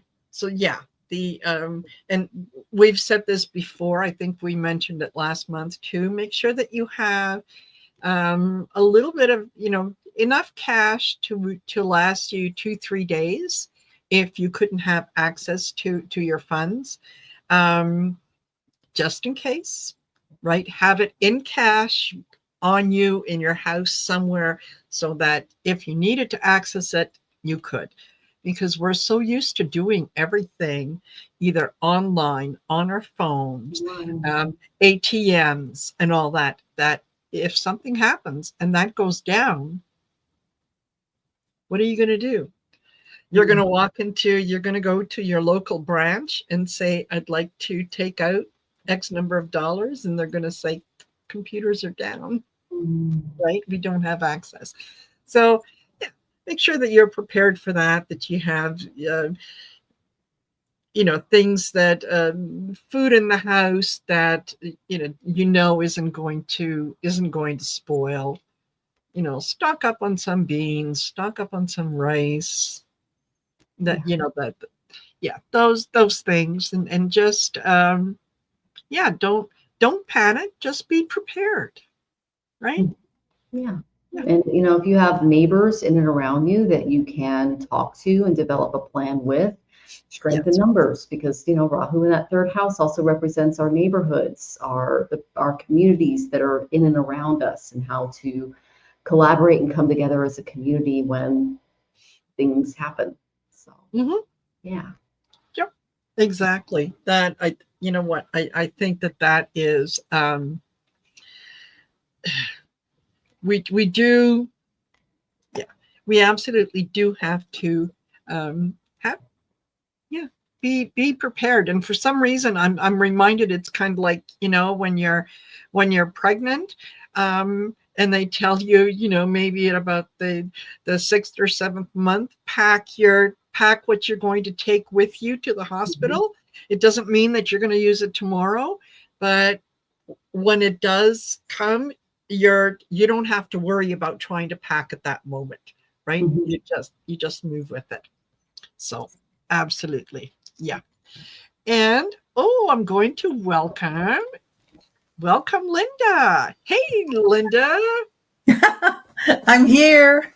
Yay. Thank you for Great business joining us. name. Thank you for inviting me. I've been watching. It's really been great. I love all Oh, of this thank you. that you guys are talking about. And shining your light is always the ideal thing to do, right? Yes. That's how we make Absolutely. the world a better place. Totally. Totally. And Mhm. Linda, meet Michelle. Hi, Michelle. Michelle is a Vedic astrologer, as well as a tarot reader, and so on. Just an absolutely wonderful, wonderful, lovely human being. I can tell that already. Yes, yeah, she's. Yeah, I would consider Michelle a dear friend, even though we've never, met in person. But yeah, We have the same absolutely. moon and ascendant, so we're connected for sure. Yes, we are. Oh, Yeah, yes, that's we so are. good. That's Yeah. great. Yeah. And Linda does, chakra psychic readings, Right. and yeah, has a wonderful story of survival Mhm. to, for those who we think that sometimes it's difficult to overcome things. It's just a case of making up your mind and just doing it, Right. right? Right. No, it's so true. Yeah. And when you're able to have trauma or difficulties, in your past, those really are a wake-up call. That's a sign that you're a healer and that you're here to do more than just live your life, You're here to Yes. contribute on a larger scale. So if you can survive the trauma and get through it, then that's when everything starts to open up. Yes. And that's certainly what happened for me. Yes. Because, I don't know if you want me to talk more about that now or what. You know what? You can, yeah, certainly mention, a little bit about it, because I'm sure that there's folks that, may not be familiar with not only your channel, but with your story, and so on. And, ultimately, everything that we talk about is positive. Sometimes Yes. the words may Yes.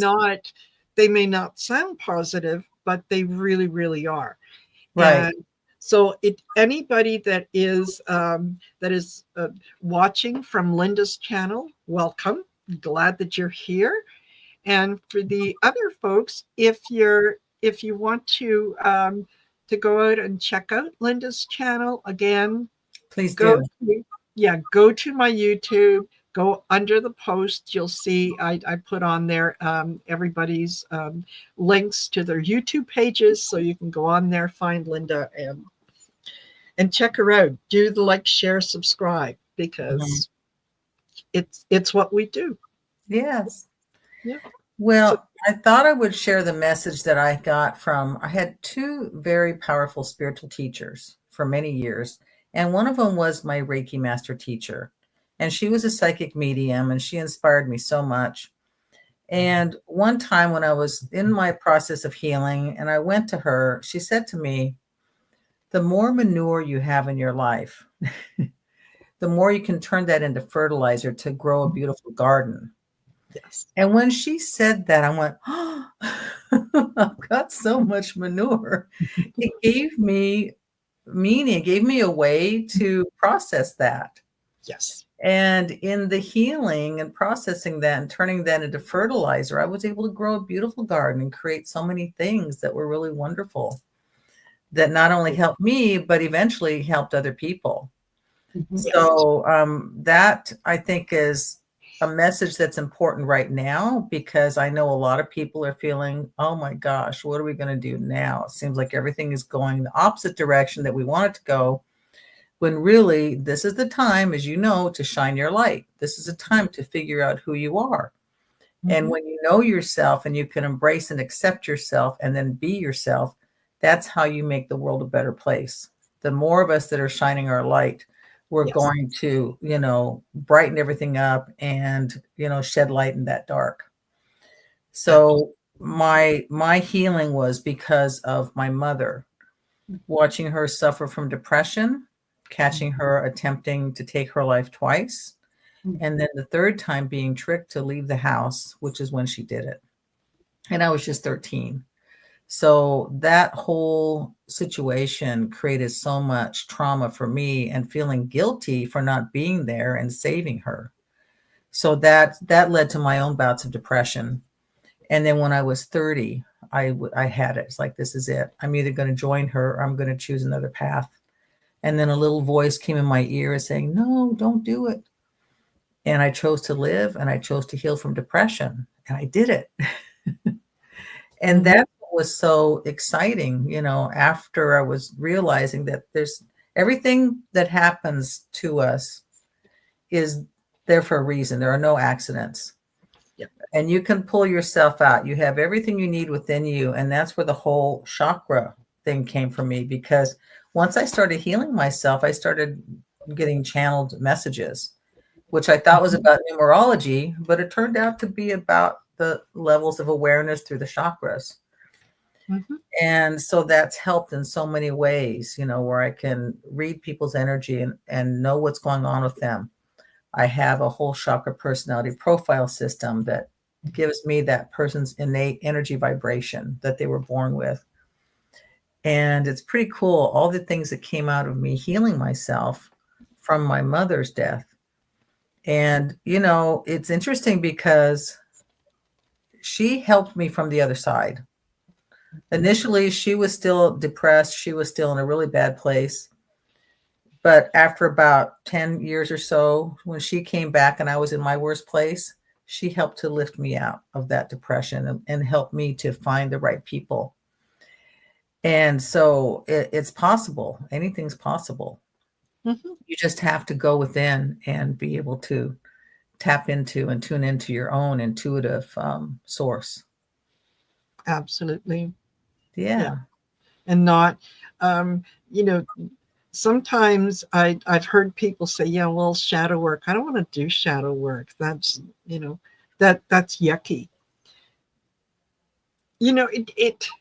Shadow work is meant to be a little uncomfortable, because when you're uncomfortable, that's how you know you're on the right path, right? Exactly. If there was nothing to be uncomfortable about, you wouldn't be thinking that you needed to do some shadow work. And you'd probably be numbing out. Yes. Right? I did that for years too. Yes. That didn't work. No, it tends to catch up with you. Right. You have to find that authentic self, so that you can look at yourself, warts and all, and say, yeah, you know what? I can be a little difficult to deal with, and sometimes I insist on having my own way, and accepting those things about yourself, and saying, okay, I can be called on some of my BS, right? It's okay if someone Right. calls me on it, because I'm open to looking at it, to examining where that came from, and all that kind of stuff. So it's the journey into yourself is always fascinating. Yes. Yes. Oh, and I love that you use the chakra system, because we use that in Vedic astrology too. Each planet represents good. a chakra, each sign. You can look Oh, at the how yogas cool. going on. So yeah. And I Wow. love that you said 30, because that's your Saturn return. That was a big test for you, and you It passed it was. with colors. It's like Saturnian tests are hard, and you just went aced it. So Yeah, but so I lost my birth mom at 13 to taking her own life. And then at 29, I lost my adopted mom. We adopted each other to the same thing. that's the moon. So that, the difference was that I was complete with her because I knew the value of a mom, and she always knew how much I loved her. Yeah. Whereas with my mom, I couldn't remember, did I tell her I loved her before I left? Did I do enough? But Yes. with Olivia, she always knew. So there was no question. So when she died, I felt complete with her. But then it brought everything back with my mom that I hadn't dealt with.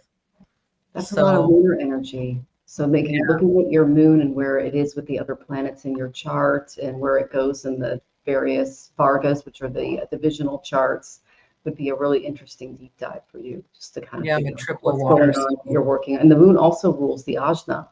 So Scorpio. Oh, and you're Scorpio. Okay, that makes a lot of sense. Cancer, Sun, Scorpio, Moon, Scorpio rising.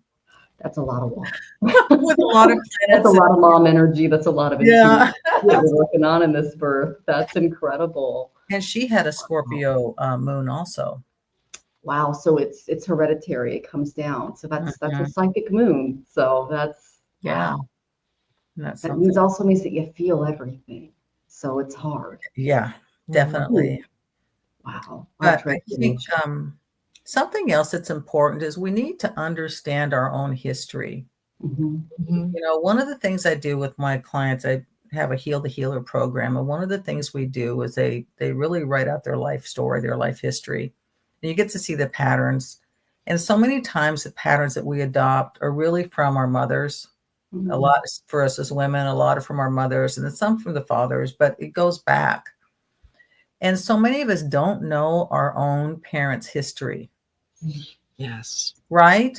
I was 13, but there's so much I did not know about my mom. Of course, she wouldn't talk about her childhood, and there are things I deduced afterwards, which then led to me understanding why she did what she did.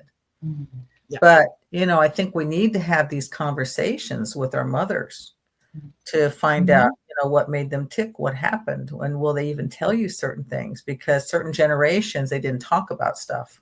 Yes. If there was, molestation going on or something like that, they didn't talk about it.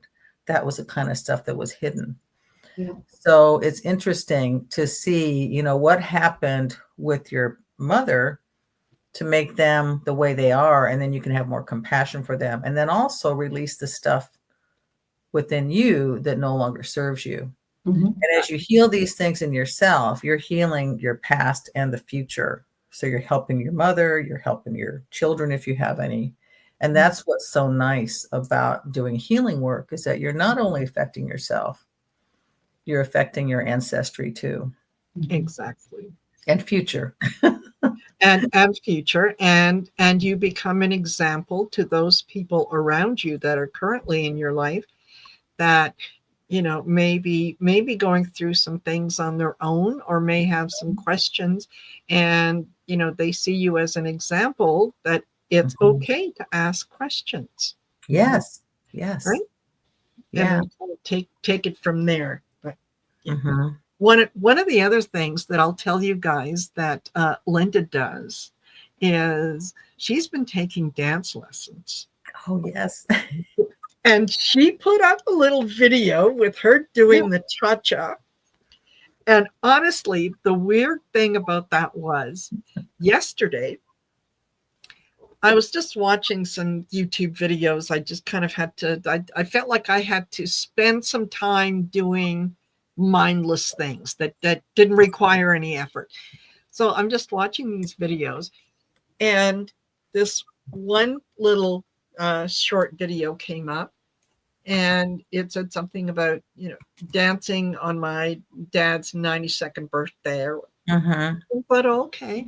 And I'm watching this lady as she's dancing. Why does she look so familiar? Where do I know this woman from? I know who this is, but okay, all right. And then, a few hours later is when I got the notice that she had released this little video, and it was like, oh, I know who that was. So I sent her a message and said, hey. I don't talk about my dad as much because he likes to be private, but it's his 92nd birthday. I started dancing back in December because that was one of the things I made the decision. I'm not going to be mad for 4 years. I'm going to live my best life, and I love to dance. So I started dancing again. And David doesn't want to dance, which is okay. So I joined Arthur Murray. Lovely. And we worked for a few months for this extravaganza and showcase that happened. So I had 2 dances. I had a cha-cha and I had the swing. And it turned out this extravaganza event was on my dad's 92nd birthday. So I thought, what better way to do a tribute to him than to do a swing dance? Yes. At this event. And then my instructor was the first part, and then he came in for the last 30 seconds. And the people were just cheering. And then to know he was 92, they couldn't believe it because he's just so good. He looks so healthy. Yeah. He was moving. He was moving. Yes, absolutely. And he's a crooner too, so he's still good at singing. He's a great inspiration. Lovely. Yeah, excellent. And Anya says, dancing lights my fire. Absolutely. Definitely. Yeah. Definitely. Dance like no one's watching, right? Move your body, get in touch with things. And I like to do that sometimes. The animals look at me a little funny, but whatever, they're animals. They're not going to tell anyone. But turn up the music and just dance away. Yeah. Yeah, absolutely. When I'm tap dancing tomorrow, anybody in the East Bay in California, I'm going to be tap dancing in San Ramon at noon. So if you want to see me and the other group. Perfect. Yeah. And Margie says, I go every Thursday to a dance class, cardio dance. It's fun. Yes. Yes, absolutely. Yeah. And Play, Love, Remember, I just wanted to say something because you did some healing with your dad in spirit and things I didn't tell him that happened when I was a kid, since he now knows. I felt his love and him holding me and cried, felt him pat me on the head. That's fabulous. I love that. Yeah. Absolutely. Yeah. Okay. And so, well, I'm going to let Linda have the floor. It's her turn. But it was so lovely meeting you. Your work sounds phenomenal. You're welcome to reach out whenever. And just have a wonderful night, you guys. And thank you so much for having me on, Marina. And hi to everyone in the audience that said hello. I see you guys. I see Amanda, Venus, all of you. So sending you guys lots of love. My pleasure. And thank you. Thank you for joining us, and keep me posted on on what you're going to be doing next. Oh, yeah, I'll be on Zoom on Monday, so that'll be at 5:00 Pacific, 7:00 Central, and 8:00 Eastern. So you guys can click the link, and I'll be on Zoom, and you guys can join me for astrology and tarot. So I look forward to seeing you guys. Yay! Perfect. I subscribed to you already too, Michelle. Oh, thank you. I'll look you up as soon as I log out. So love meeting you, Linda. Yes. All right. See you later, Michelle. Everyone. Bye, Jonathan. Bye. In the back. Bye. She says bye. Oh, excellent. Thank you. Yeah. See, Michelle is lovely. Yeah, and And you had Sheila on before. Yes, And Val, of course, Val is fabulous. Val is fabulous, and Val will be joining us again in about 20-25 minutes. Okay, good. Good. Yeah, Val does the prayer and the intention before we hit the 7:00 p.m. whatever it is, the time in the particular time zones. And the intentions are always so powerful that, you know, when I'm done with the whole show, I am so energized. Yes. It's just it's a lovely, lovely feeling. So yeah, she does a fabulous, fabulous job. So definitely. Well, Amanda, yeah, familiar with to me. I'll send you the information if you want to come. It's 12 o'clock. You have to get there earlier though. We're going to be on it's at some park in San Ramon. It's right next to you. Perfect. Wouldn't that be something? Yes, absolutely. Absolutely. You guys can meet in person. Yeah, if I would be doing a lot more traveling, I think, if I was in the US to meet a lot of the people in the chat and so on. Yeah. Yeah, it's a little more of a challenge up here in Canada, because one of the things that, yeah, my passport expired and I forgot that it expired, so I have to reapply. Oh. Yeah. So I'll have, and that's a little bit of a process. And to be honest with you, I'm not too anxious to travel to the US right now. I don't blame you. I don't blame you. Yeah. Yeah. Okay, so your mom's in Danville. Okay. It is too far for you to come then. There you go. Well, Deborah Zachow and I got together. Perfect. We went down to San Diego. We stopped to see her in Oceanside. And then I've gotten together with Lalit, who does astrology in Las Vegas. That was a couple of years ago. So it's really nice to see our spiritual sisters, on the road and to be in person with them. It's really, really neat.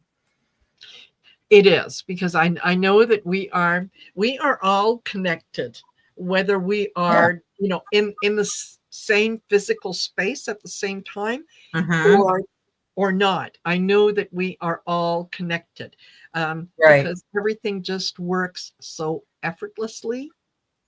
There isn't that sense of, I don't know what to say. I don't know what to do. It's just, like meeting an old friend. Exactly. Yeah. I think we had a 3-hour lunch. Oh my gosh. A 3-hour lunch. Oh, perfect. Oh, hey, look who's popping in. Hello. Gary. Hey, Gary. The upbeat twin. Dave and I, we did some recordings today, and I kept changing my name. I didn't change it before I jumped into this. But if you watch our videos this week, you're going to notice that my tagline changes. Yes, it does. Yeah. That's funny. It does. That's funny. So, Gary, meet Linda. Linda does. Hi, Linda. Hi, Gary. I've watched you and your brother before. Oh my goodness. Love your shows, yes. Are you talking about as adults, or the mischief we were up to when we were wee ones? Oh, well, I'd like to see that too. Oh my God, no, you wouldn't. Yeah, I was watching you. So glad you could pop on. This is fabulous. I was hoping you'd have a chance to come in. And I have been paying attention to your little taglines. The one that made me, I think, laugh the most was, I'm 6 minutes older and wiser, or whatever. Yes, it answers an often asked question. Which one of you is older and by how much? Yeah. Yeah. That was fast. That was Yeah, my mom didn't know she was having twins. really. Surprise. Nope. They were on their way. They were getting ready to go on vacation because we were a month early, and they were getting ready to go on vacation. And my mom's like, "Nope, it's time." Oh, I think they were getting ready to go on vacation at 5 in the morning, and at 10 in the morning, we came to Earth. oh my God. Well, it wasn't that long of a labor then for her.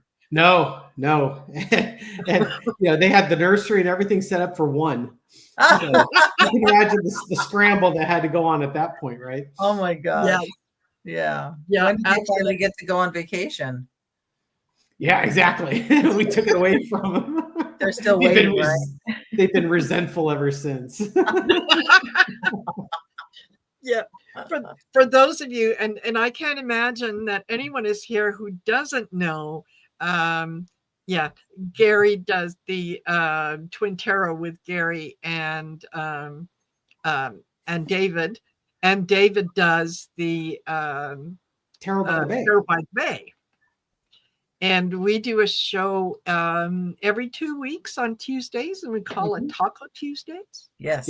That. And look forward to those because we get to get into things that are sometimes a little more difficult to get into on a show like this, where we're trying to concentrate on positivity and all that. You know what I like about Taco Tuesdays, Marina, is I don't have to come up with the topics. I just have to just come in there and share insights. Fine, I'm all for it. There you go. Yeah, maybe I should start making you guys do some shows. You did, and then David didn't do his homework. I had to do all the work. Yeah. God. Yes, I think you're right. Okay, never mind. Yes, and Amanda Carroll says, seriously, 2 babies in 6 minutes? She's a star. Oh, my poor mom, what we put her through when we were growing up. That's why when Linda said, oh, I watch you. It's like, uh-oh. What part of our life were you watching? Yes. We were rambunctious young men. Wow. And that has changed how? We've gotten older. We're a little slower.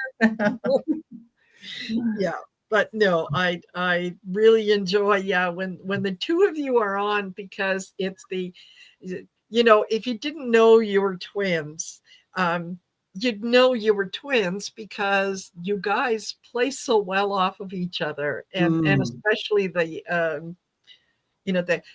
movie taglines, or one drops something and the other one picks it up and runs with it. It's fabulous. It's fabulous. So Linda, where do you call home? I'm in the Bay Area. Oh, are you? So I'm in the East Bay. What? Oh yeah, I'm over in the peninsula. I lived in the peninsula for like 20 some years in Brisbane. Oh my gosh. On the hill. We were on the other side of that hill. Daly City? No, close. Just south of that. We grew up in South San Francisco. Well, then you were right next to me. Yeah. I used to go to South City all the time, especially for all the good Mexican food. Well, I heard Brisbane had a great aquarium store. They did. They did have, I don't even know if it's still there. I haven't lived there since 2004. Oh, wow. But I was there for a long time. It was great. Great view. Just really being up there on that hill was so peaceful. Nice. Yeah, exactly. So Dave's over in the East Bay, and I'm still in the peninsula. We keep moving south to get to the sun, Oh, maybe we should do something together. That'd be fun. You should. Yeah. I'd love that. Okay, cool. Hey, so open question to both of you. Have you been spotted in public by someone who watches your channel? No. Are you YouTube famous? Well, not spotted in public, but I have. When one of the people that is a subscriber, and that's Dawn Turner. She joined the same tarot group that I belong to. So Dawn and I have met several times. And yeah, she was the one who introduced me to my current nail tech, who does an amazing job. So yeah. Okay, Allie, I sent you. There we go. Look Hey, who's joining us. Ellie. Yay! Woo! Guys, how are you all? It's good to see you. Hi, Allie. See you. Gary. Fabulous. Uh, So glad you haven't- can come on. I haven't met Gary. Yeah, hi, Allie. How are you doing? What is that interesting tree you have over your shoulder there? It almost looks like a Christmas tree, but it's far too It's early. my in the tarot season. tree. Oh, nice. Yeah, they're laminated cards. And then Uh-huh. I have this hearts because I'm heart and soul connected. And Aw. I leave it up all year. Some people think it's Christmas tree, but it's not. It does have lights in it too? It has lights and heart lights as well. Oh, Yeah, nice. so it's white. And, What a neat idea. Thank you. Thank you. I Absolutely. really, it's been there I've had it for about 4 out of the 5 years I've been here. So, Oh, and wonderful. I haven't met Gary, but I have met Dave. Yes. So yeah, so it's nice to meet you too. And Yeah, you Linda, as of well. course, Of Chakra course. Licious lady. Yeah. Yes, absolutely.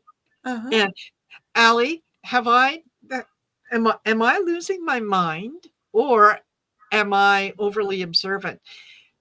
Wasn't there a desk that was, or a table or something that was by that tree that you've got, or was it always freestanding? No, it was always freestanding, but at one point when I started I was going up, I was at Keith's office, there was a smaller one that was on a stand because I tried to keep up with the same theme. Yeah. So that might be. Okay. Yeah. Yeah. Uh-huh. Yes. Perfect. Yeah. Thank you, Annette. Thank you. Yeah, we've been concentrating on, all kinds of positive things. And I was telling the folks earlier that, just when you start to think, is this really working? Are we really having an impact? And I kind of got the message yesterday that, yeah, it's working. It's working. And I thought, yeah, okay, it is. And then all of a sudden I was getting hit with little things, kind of remembrances of what has happened over the last 7 months, especially over the last 5 months, in terms of things happening in the world. And it's like, you know what? We are making a difference. Yes. Because, yeah, we've had, Mark Carney was never supposed to win the Canadian election. Never. He won. Yeah. Romania with their election that they said, no, something's fishy going on here. Mm-hmm. And who did they elect? But someone who's progressive, who's concerned about the people, who's different than what they expected. Australia did the same thing. So I think, when we put out that energy, those that are resonating with it are grabbing onto it. Right? They're being drawn to it. So that just gives me more of an incentive to continue going. Yeah, you should. Yeah. This is a microcosm of the macrocosm. Yes. And so if we can think of it that way, like whatever it is that we're doing here, it helps us, but it also, once that it goes up and up the tipping point, and it's already gotten to some tipping points, but it's going to get even higher, I think. Yes, it is. Really. Yeah, I do. Absolutely. So, everyone who is here, oh my gosh, you guys are, you're part of this. When we do this as a group, it once we put it into the ether, it just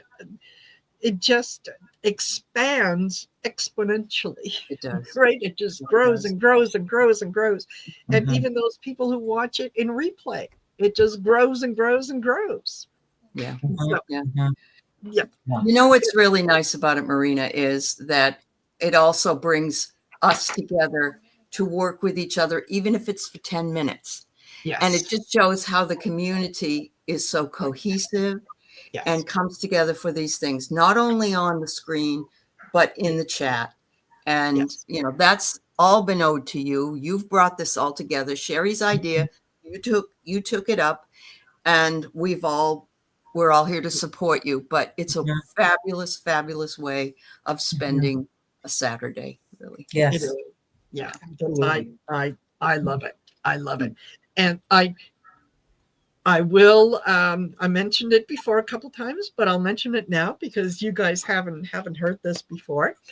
On Thursday, May the 29th at 9 p.m. Mountain Standard Time, I'm going to have Trish James join me. Oh, really?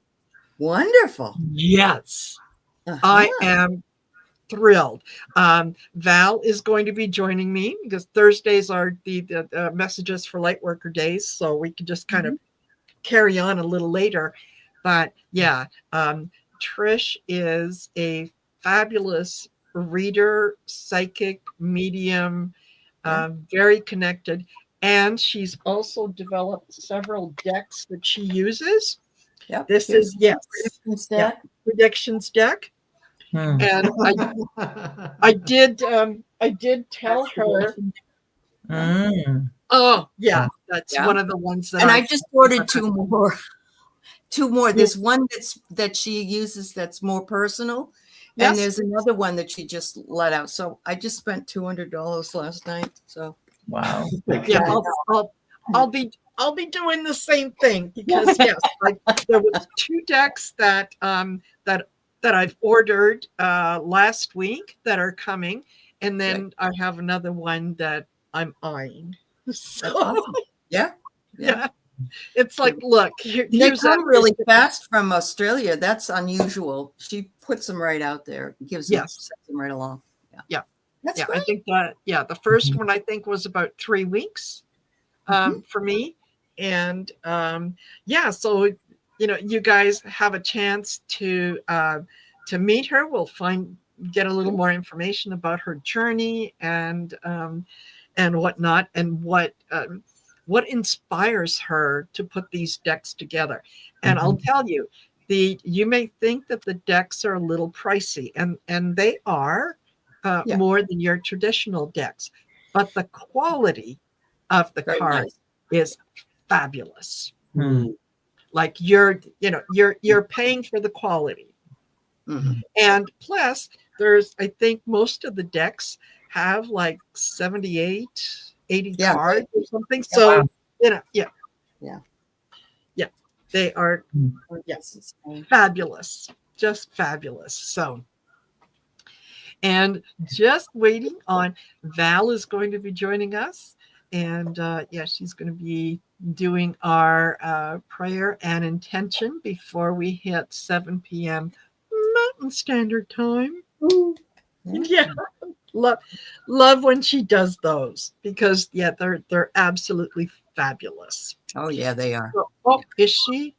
Hold on, let me double check. No, she's not. No. I thought I saw something underneath. Yeah. Can I stick around to say hi to her, and then I'll take off? Okay. No, of course you can. Marina's not gonna. I've overstayed my time. I don't know. It doesn't matter. No. If people were waiting and she needed to bring in, because she's got 10 slots, so you're fine. Oh, okay. Yeah. I'll stick around. No, good. No, it's fine. And I'd said in the beginning, Linda G was going to join me earlier, and she sent me a text yesterday saying that her power was out, and not her power, sorry, internet and cable was out, and that it was it should be up by 8 o'clock and so on. I said, okay, well, no problem, that's okay. And then she sent me another message today saying, okay, it's been off again, and there she is. There she is. Hi everyone. Howdy. Hi, Val. Hi. Good to meet you, Linda. I wanted to meet you too. That's why I stuck around. Yeah. Yes, yeah. She asked me, can I wait around and meet Val? I said no. Oh, You got notice it. that they're both redheads on both bookends here. You know? Yeah. And hi, Gary. Good to see Hello, you. how you doing, Val? Good. Yes. How are you? So I'm doing fine. you look Yeah. bright and shiny where you're at. Yeah, the lighting's sometimes not as ideal. Let's see if I can take some of the sheen off of Oh, it. yeah. There you go. It's There great. you go. So Marina, there was an estate sale that was down the street, and there was a sign that I didn't even think about it until just now when you guys were talking about the redheads. It said, "God made me a redhead because He figured I needed a warning label." Yeah, exactly, right? And there's some truth to that. Wonderful. Yes, I like that. We're spicy redheads. So Always a lot of fun. Yeah, nothing wrong with a little spice. You know, it's okay. Something. That's fabulous. And Amanda Carroll wanted to know, how is Sherry? Sherry, Trancing with Spirit, the last that I heard from her was, yeah, they had bought their RV and they were traveling. Yeah. They were just moving. And I think that I think Jenny said that they had within the last couple of weeks, they had visited her again, and carrying on. So I'm hoping that one of these days she's going to be able to join us. I keep inviting her, but you know what? I think they're having so much fun doing what they're doing that, It this is a is lot one of fun to those- travel like that. Yeah. It really is. Yeah. If I have a minute, I'll stop by. But yeah. So yeah. But as I said earlier, I'm forever grateful that her guides gave her the push to put this show together, that she invited me, and then she said, "Oh, you run with this. This is yours." Yeah. Absolutely. And you've done a beautiful job every time. You Every really have. time. Thank you. You're a heck of an organizer and planner. Yep. Aw, Great. So, Mhm. guys. it's a good But thank you. I enjoy this. I love doing this. Mhm. yeah, and it shows because you do Yeah, such a yeah. good job. Yeah. Yep. That's true. Thank you. Okay, Val. We're gonna let Val do her thing. Okay, so we're just going to want to take our deep breaths. I'm not going to walk you through it, but what you do when you take the deep breaths in and exhale slowly is you are opening up to spirit. You are opening yourself up to the light as you take each sacred breath. Beloved divine presence, as we continue this sacred wave of light across the earth, we now anchor our third intention, a deep embodiment of divine radiance. In this moment, we open ourselves fully to the infinite flow of light within and around us. We allow our hearts to become radiant temples of truth, serenity, and soul-aligned purpose.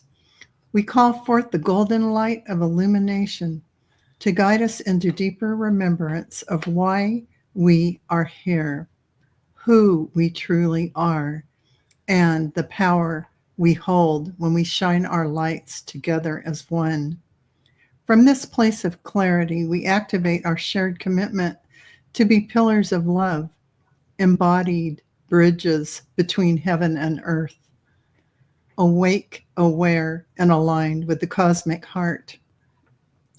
May this light continue to ripple outward, touching souls we may never meet, soothing the collective with compassion, and awakening dormant codes of unity across and around the globe.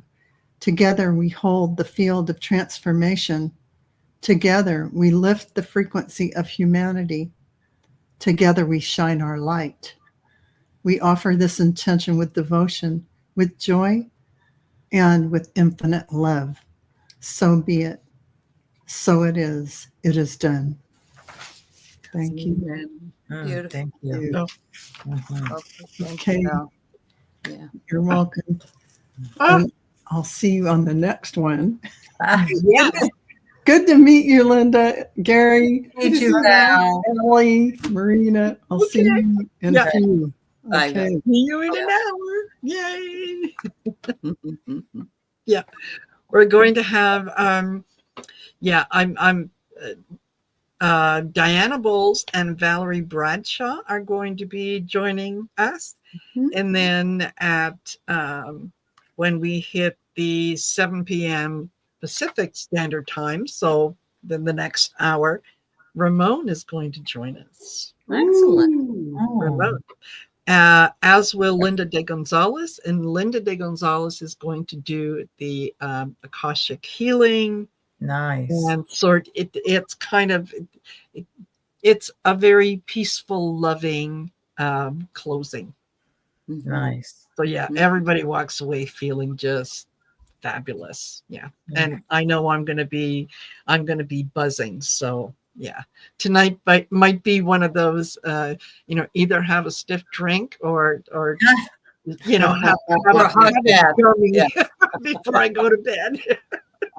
Aw. Whatever it is. Yeah. Yeah, that's great. Well, I'm going to say goodbye. All We're having a right. barbecue on Monday, so I'm making some macaroni salad for that and getting Nice. organized. I'll be there. What time is it start? I'll Guys, be it starts at 3. Gary, you and your brother can come.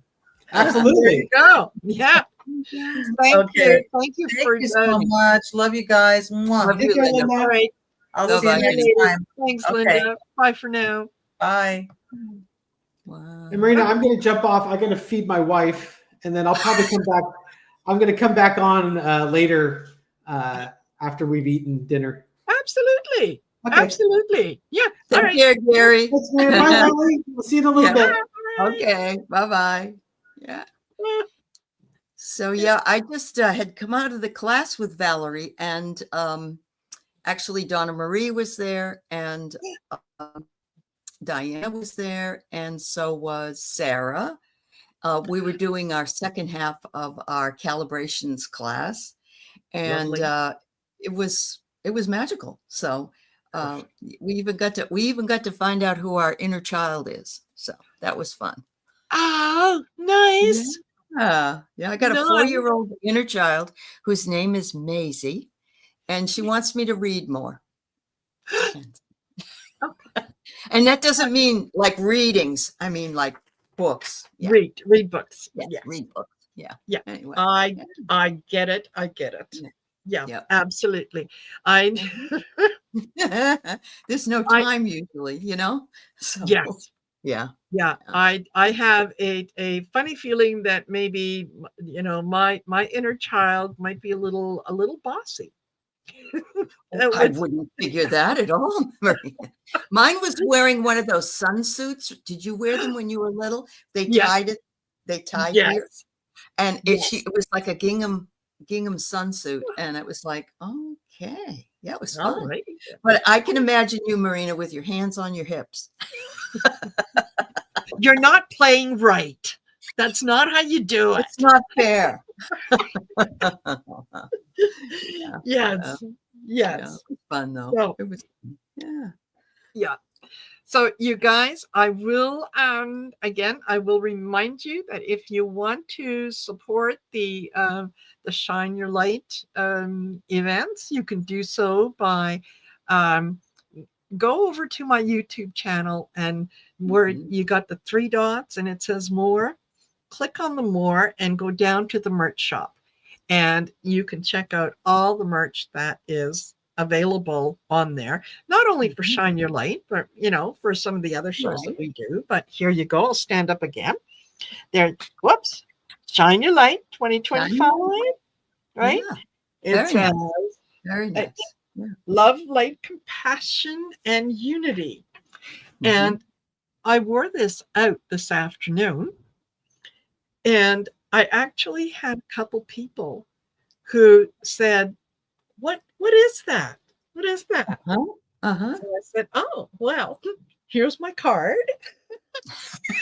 Stop by, take a look. Yeah, right. You're right. Absolutely. Oh, the ladies are Look here. who we are. The ladies are here. Hi. Hi, everybody. I'm going to hang out just for a few more minutes. I didn't have a time slot, but I wanted to be here for a period of time. So. Please, I'm glad you're here. And Yeah. just let me finish and remind folks that not only can you get t-shirts, sweatshirts, tank tops, all that, coffee mugs, whatever, you can also get your very own lovely little teddy bear. Oh, And this is fabulous for your inner child. Right? I was Right. telling them about that, ladies. Yeah. As well as if you know someone who's you're going to be going to a baby shower anytime soon. Yeah. That's a great gift for babies, something to grow up with, to let them know that, you are a magnificent, spark of light, and just be yourself, shine your light. Shine your light. The best part is, because I'm located in Canada, all the prices are in Canadian dollars.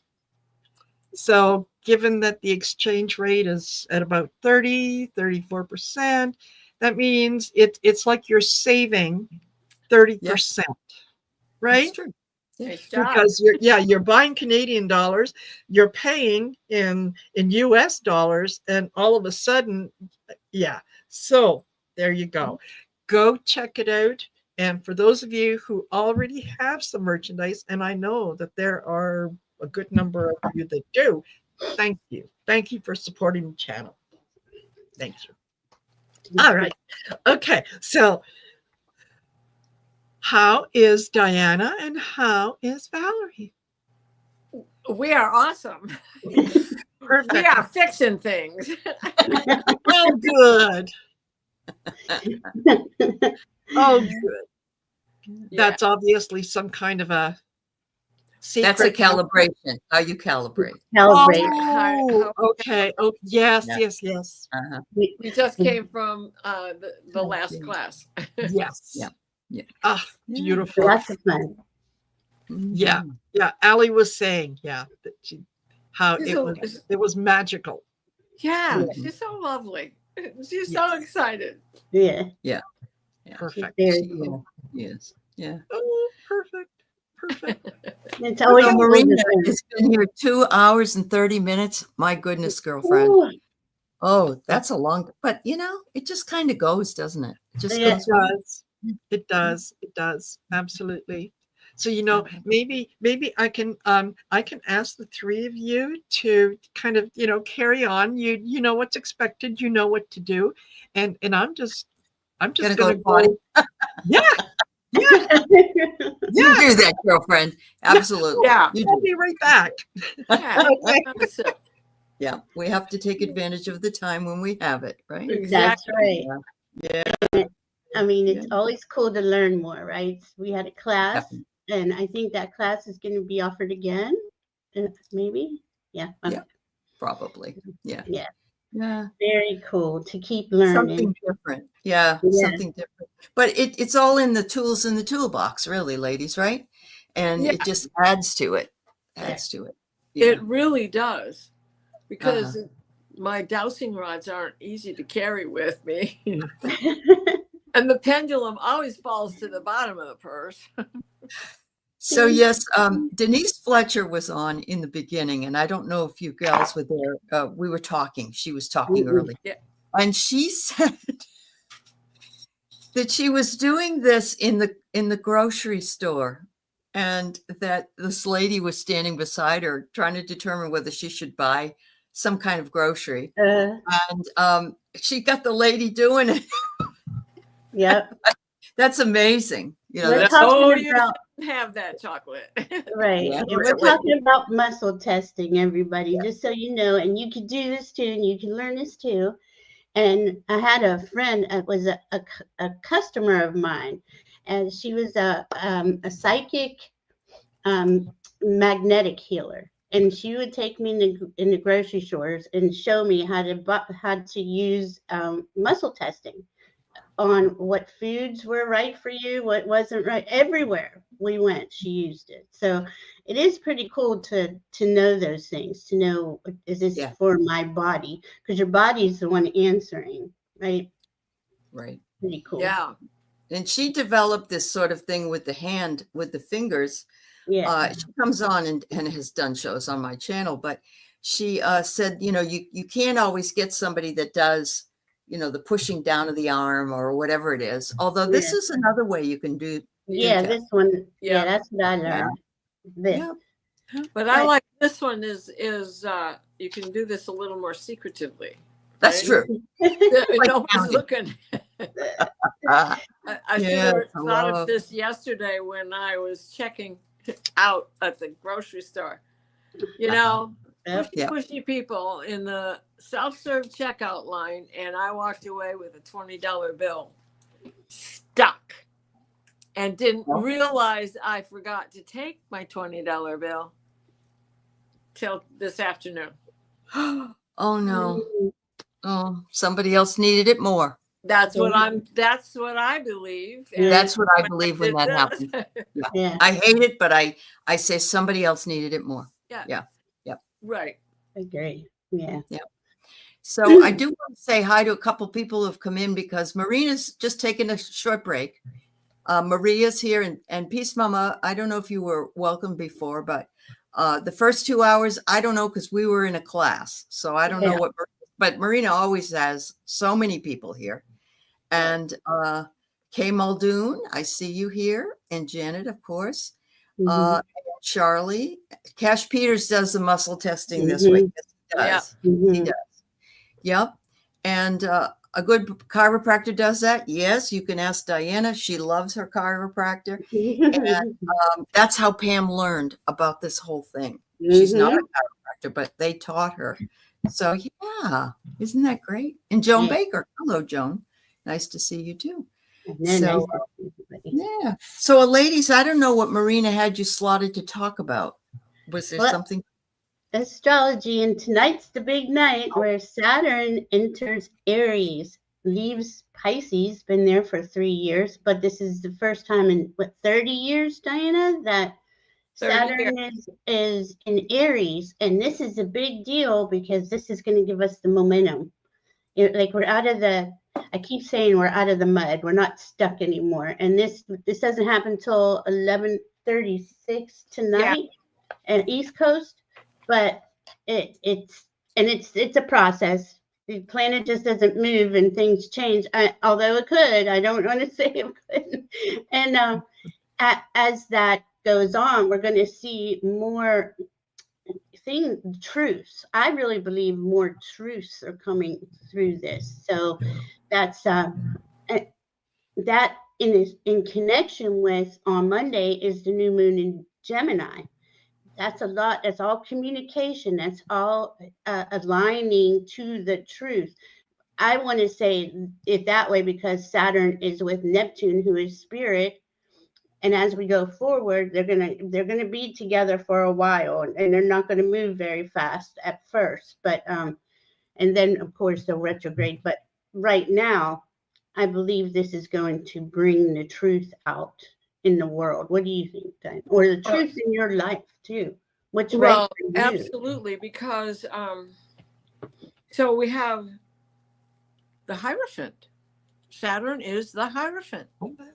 You know, he's Chronos, he's Father Time, he's patience and studying the past and knowing what's going to be in the future if you don't learn from the past. Right. So, you know, he's structural. He's structural in that he has rulership on bones and teeth and everything calcium driven. Therefore, he's the foundations of buildings. He's the foundations of business. He is plant your seeds early, right? And be patient and nurture. You have to nurture. And if you're not standing in that integrity. So what do I see coming with this union between Neptune and Saturn together is that Saturn is is about the truth Mhm. when he's in integrity, and Neptune is about the dream. And the two of them working together is to give the water time to settle, Neptune, Mhm. so that the mud goes back to the bottom, the silt goes back and begins to harden, so that that foundation has gotten itself back into terra firma. Mm. Yeah, it's really, I've been waiting for this transit to happen, because we had a lot of planets were in Pisces, and there was this pile up, and it was just sitting there. And I know a lot of us can feel that these last few months, that a lot of the old stuff was coming up to be released as we're dreaming in our new selves, our new way forward. And it was slow, though. You kind of go 2 steps back and 5 steps forward, and just kept going into this. You just felt restricted. I did, anyway, I should say it. And now this is what I've been waiting for, because this is kind of clearing all of that out. There's only the North Node left in Pisces. Everyone's moved on. Now, and the North Node is moving backwards, because once right. it's out of Pisces, he's going to be into Sagittarius. I mean, Yeah. into Aquarius. So the other thing is, oh, squirrel. I do it all the time. Squirrel constantly. God. Squirrel has to be surrounded by squirrels. Saturn at this point, Saturn is, okay. So Mars is the ruler of the house and of the sign Aries and the first house. And so no matter where Saturn really falls in the chart, he's going to have that flavor of the first house. And he is going to be in Aries, he's going to be tempering Mars. He's going to hold him back. He's going to say, stop being so impulsive. We have to have a solid foundation on what we want to see happen. So in his ability to rein things back, to be the school principal, to be the father figure, to be the stepfather, to be, whatever he needs to be, he should be able to get all of us to take a deep breath. And it's going to feel like retrograde. And he's a leader, right? And in Aries is the I am. So we are becoming our authentic leaders. That's the other thing. With Saturn there, it's going to be more than I am that I am. Right. Okay. It's going to be I am aware. Therefore, I am. Yeah.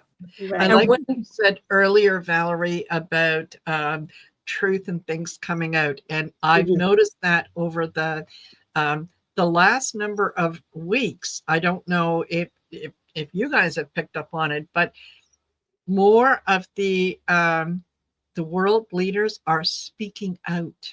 Yeah. They're they're not going to do the politically correct thing, and we're going to go through channels and whatnot. They are calling things out. Good. And they are they're exposing a lot of the truths. Right. So yeah, I think this is what a lot of us have been waiting for. I am aware, therefore I am. Aware is north, south, east, west. All the energies, all the elementals. Otherwise, you're in that solid misunderstanding that Aries goes through so much. Where everybody thinks it's, picky, and you're just telling me what to do, and you're not the boss of me. No, that's not it at all. Being aware makes one understand that there is no I in team, and we are a team. We have to do this together. Yeah. And that's a perfect way to say it, Diana. And Marina, when you said that, we're going to notice that the leaders, the people who are claiming to be leaders, are going to actually start leading by speaking the truth. And that is so important. We've been waiting for that. That Pisces energy can get you, mixed up in your illusions and delusions and confusions. Yes. And is this the real way, or is this the dream? but now there's going to be actual decisions. Yes. I mean, it's just going to be like, no, that's not right. That's Exactly. not integrity. And with Neptune right there next to him, Neptune is spirit, and spirit wants integrity. You got to show up as your authentic self in this transit, and it's going to be a long one. For humanity to go forward and for you to go forward individually. You know. Yep. Saturn moves a little faster than Neptune, but they're going to be there for a while. Saturn will be there for 3 years. Mhm. Neptune will be hanging on for a while longer. Yeah, like 14. Yeah. Yeah. I didn't want to scare anybody, but just enough time for the opposition Saturn return Yep. for this date. You know what I'm saying? Yeah. Now, you know how 14, 7, 7, 7, 7 for the Saturn returns, right? Well, when it is in that opposition, it's across from where it was when it was birthed. Let's put it that way. So now we're going to be testing, and we're going to be in puberty, and everybody's going to be, you know. And that's okay, because we have rock and roll. Yeah, we have to take baby steps. We have to learn as we go. And this is where I think all of us in the collective and humanity gets messed up, is that if you don't come out being perfect, if you're not doing something perfect, you're a failure. Well, that's not how it works. You have to go forward, make mistakes, learn from them. And that's what Saturn is going to really bring to us. Really, it's like, it's okay not to be perfect. None of us are, or we're perfectly imperfect, however you want to see it. Yes. But as we move forward, and the rest of this year has a lot more astrology coming in. We have 2 more outer planets changing signs. I mean, this is rare to begin with, that 4 have changed. 5 actually would have changed signs this year, but this is lining us up for next year, and how we direct ourselves, because again, this is that I am presence. How we direct ourselves is really going to be a parent. You know, it's going to be to our highest benefit to direct yourself in the highest consciousness, in that higher consciousness, that higher integrity that you can. I'm getting my words are getting stuck in my throat, but well, it's important. Welcome to my world. Well, it's like, so it, you know, you might have a hard aspect with these big planets shining on your chart, but in your chart itself, you may have a very comfortable aspect. So the comfortable aspect is going to win out. Yeah, that's where the cerebralness is. The second guessing is that hard aspect. Oh my God! And that's and now we also have Venus changes on the 7th. Mars is going to change on July 7th, and they're going to go into different signs. So those little players are how you're going to manipulate yourself through the icebergs. Yeah, through the icebergs. Yeah, it's true, because it brings in the details, and we don't even know. Like, this is going on all the time, has been since we've been here, and astrology affects us more than we are aware of. It doesn't mean it's not affecting you because you don't know what's going on. And please don't ever feel that way, because, well, and I'd say this too. This would be an excellent time to get a reading from anybody, not just Diana. All of us.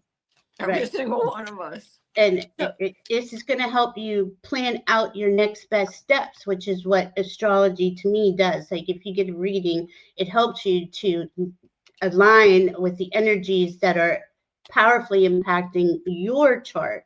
And remember, everybody has a unique chart. There aren't 2 alike, even with twins. So this is a powerful time to align yourself to your biggest wish and your biggest dreams, to really follow, to have the courage to be who you really want to experience being. It's really the best time right now. Well, And it's baby steps. Like I said, it's not like, oh, I'm baby just steps. coming out and here I am. We've been sick. We've just Yes. come out of a plague. We've Oh been my God. sick. We've all got PSTD Yes. or whatever that stuff. Yes. We know what you mean. We all have. So now let's look at Chiron and Hygeia, the two biggest Yes. planets about health. Yeah. Hygeia is in Gemini. Okay, let's quick think. Let's figure this out. How do we heal ourselves? We know what we've just come through. What can we do to make it better? And then we have Chiron showing us in Aries, which means, he's going to be still floating through there because he's got another 2.5 years left in Aries himself. Maybe it's even longer than that. Maybe it's closer to Out 3. there. So Saturn eventually is going to catch up to Chiron, showing him again, go back to your roots, go back to the foundation, redesign that. That's where the wound started. So you go back to your childhood. Oh my goodness. And you start fixing you, because you can't fix anybody else if you don't first. And just to make it clear, like Chiron's been in Aries. Again, Aries is the I am for what now, 7 years, about that. So we've been doing this work. And the later degrees he gets, because I think he's at 25 now, we're going. He has a 7-year stint this time. So he's only halfway through that in Aries. Oh my God, it seems like it's been forever. That's not because of Chiron. That's because we have to keep healing Chiron. That's true. That's true. So this healing keeps coming up. And then with Hygeia, as Diana was bringing in, it is about how do I own these protocols to stay healthy? Whether it's physically, mentally, spiritually, emotionally, so it's a change in behavior, right? You see, and that's the important thing. And as like I said, we've been working through that, but those, Sedna is going to be there for a while, but Hygeia is moving pretty quick. Yeah, Hygeia is already a couple of degrees into Gemini. She's at 2 degrees tonight. Already? Wow, cool. Sure. Oh, that's my solar return chart. Sorry. Tonight is the 23rd. That's the outer wheel. And we have Sedna is at 2 degrees, right? Sedna? No, she's still at 1 degree. Sorry, she's still at 0 degrees. And then we have Hygeia sitting right next to her. They're conjunct. They're just a couple of minutes of arc apart. So they're going to be floating together. But Hygeia moves faster because Sedna's going to be there for the next 40 years. Yeah. It takes her a long time to get. But Hygeia is about transformation. So now let's just face this. Since the 2020, that's what we've been doing. These are deep individual transformations, deep collective transformations. So we're all, we've gotten a lot farther than, I know a lot of us might still be struggling with things, but it's coming up. Whatever's coming up in your awareness is coming up to be cleared. And what does that mean? To acknowledge it, love it, accept it, and move on. Because as soon as we can drop that, whatever that thing is, and I know it's not always that easy, especially if it's a physical illness or something. But this is also energies saying, look at alternatives. Look how many energy healers there are now. There's so many chiropractors. We were just talking about that. There's so many ways to go about. And Diana, you've been going to a chiropractor all year. Yep. And this is really helping you, right? It's really helping me. And here's the thing about it. It's helping because he isn't pushing it overnight. Because he understands that what took forever to get to where you are is going to take just as long to get you healthy again. Right. And as I approach this 1 year is like a month away, right? Where I'll have been going to him for a year. And you're going to have moments where there are setbacks. So for another year, there will probably be moments of setbacks.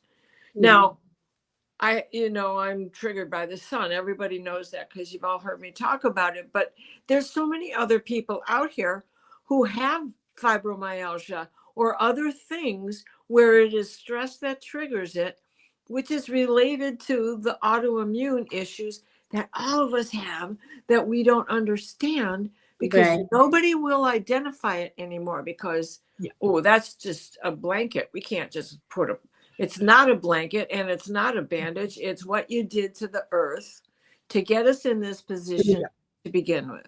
That's right. And that's all goes back to what you guys were talking about, PTSD. Everything, what they did to earth, what they did to humanity, all the lies and distortion, all of it, it sticks in our bodies. Our bodies know it's not true. Mentally, we know it's not true, many of us, and it gets stuck, and this is what causes a lot of illness, in my opinion. I'm not a doctor, so I don't want to say that. But this is also that phoenix. That phoenix keeps coming up, has been coming up last few months, couple months, where in Aries is a fire sign, where we're healing through the fire, and we all the elements are always working with us. But this is, to me, powerful because that phoenix rises again, comes back better each time, and some days it feels like I've burnt my phoenix to the ashes about 5 times and I still keep coming back. But that's all we have is the ability. And I'll hear that in my head, just keep moving forward. And it's just like, I'm tired. Some days you're just tired and you just don't want to do it, and you don't want to fight your emotions either, So they will, Sedna and Hygeia will both be at 1 degree, but on Monday. But Hygeia is going to move much more quickly from then on. So they'll both be at 1 degree, but Sedna will be at 1 degree, 1 minute of arc, where Hygeia is already at 43 minutes of arc. So she's already, getting out of here. So hopefully, because what is Sedna but the wounding, the sacrifices made, the adaptation that's had to come from it, do or die. And now we get to take a look at how we can put our adaptation into our benefit rather than somebody else's, right? Yeah, perfect. And that is Gemini. Now we're in Gemini sun. We're in Gemini season now. And this is, to me, this is just going to really, we're going to get downloads. We're going to get information that helps us figure out our next best step, right? On our healing path, on all of our journeys. It's a fast moving energy, and we're going to have Mercury there any day now. When does Mercury enter? And Mercury rules Gemini. So this is going to be really powerful. And I think it was Allie who said, Callie Healer said it's going to feel like Mercury retrograde all year. And that is true. And that is okay, right? Because we want to go review. That's what we're doing this year. We're reviewing and rearranging things. It's all the rewords. But now we got a new Pope putting the brakes on. And how interesting is that? A new Pope at the head of the church, but also he's head of state.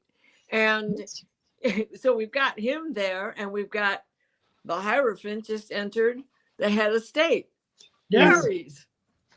So with all of that, and that Mercury will, just the stellium that's going to come up, Mercury is going to be in a Kazami with the sun also. So that's going to be at 8 degrees. Is that right? At any rate, these next couple of days, we feel all of this stuff right now. We've been feeling it, particularly Saturn. We've been feeling that for quite some time now. Yeah. And we needed to feel that. We need to be able to, in order to move ahead, you can't build a foundation on sand. You have to review things. Right. You have to see where you can improve something so that you can build it bigger, better, Yeah. whatever, right? Yeah. So yeah, we have to go through a little bit of the muck Yeah. in order to get to the other side. You can view it and say, oh yeah, here I go again, going through the muck. Or you can say, haha, I'm going through the muck. That means there's a lot of things that I'm going to be able to deal with, to examine, to come to terms with, and then I'm done. Yeah. Right. And I'm done. We have all been here before. We have all been here before. And the muck, right? That mucky. I mean, I noticed was it 2 or 3 days ago when the sun went into Gemini. I immediately felt better, and I've been struggling back and forth because I've been stuck too. Yeah. A lot of the outside world stuff going on just gets to me, and I know though that truth is coming in because the adults are coming. The adults are coming. They're showing up. Don't you think, Diana? And Yeah, you're I'm right. so excited. You're absolutely right. Well, and then, all this stuff in Gemini, what's across? Sagittarius, the higher mind of Gemini. And what's over there? Estrella. And what is she about? Justice. And making sure you get it. Yeah. Not Awesome. letting go until you do. Yep. Yeah, and we're gonna like we were saying, it's gonna play out all year into next year, but it is in the astrology, it does come to it evens out in about, I'd say about a year, right? It evens out. It feels better. It looks better. We've really been through so much in 5 years. It's really unbelievable that we're that sturdy. We held on and we kept going. Yeah. It's like Allie said last night, we're at the point where it's like, we don't give a shit anymore. And then something else comes up and it's like, let's go carry our signs. I've had enough of this. Yeah. That's true. And that's just going to come flying in Gemini season. We're going to hear more stuff. I mean, it's constant. I don't know how much more I know. I don't really It's Gemini. Here. Oh, I got something else for you. Here, look at this. Put this one together. Here's a puzzle. Don't lose any of the pieces. That is a Gemini. And that's my husband. You got him. For sure. I get it. I get it. You ought to live with me. No. Yeah, right. Right. I get it. Listen, Geminis are a lot of fun. Yeah. True. Oh God, yeah. Yeah, they are. Yeah. You never know what to expect. What they're going to do, what's going to come out of their mouth. That's right. Yeah. Right. So And they're funny. For God's sakes, I'm never boring. alone. Yeah. That's true. You'll You're never never- alone. Yeah. Exactly. Wow. My brother said, you spend too much time alone. I'm like, I'm going to step out, guys. what? I'll see you guys later. Thank you. Okay. Thanks, Bye, Allie. Thanks for Love being you, here. love you, Thanks love for you, covering. Bye, everybody. Okay. See you later. Bye.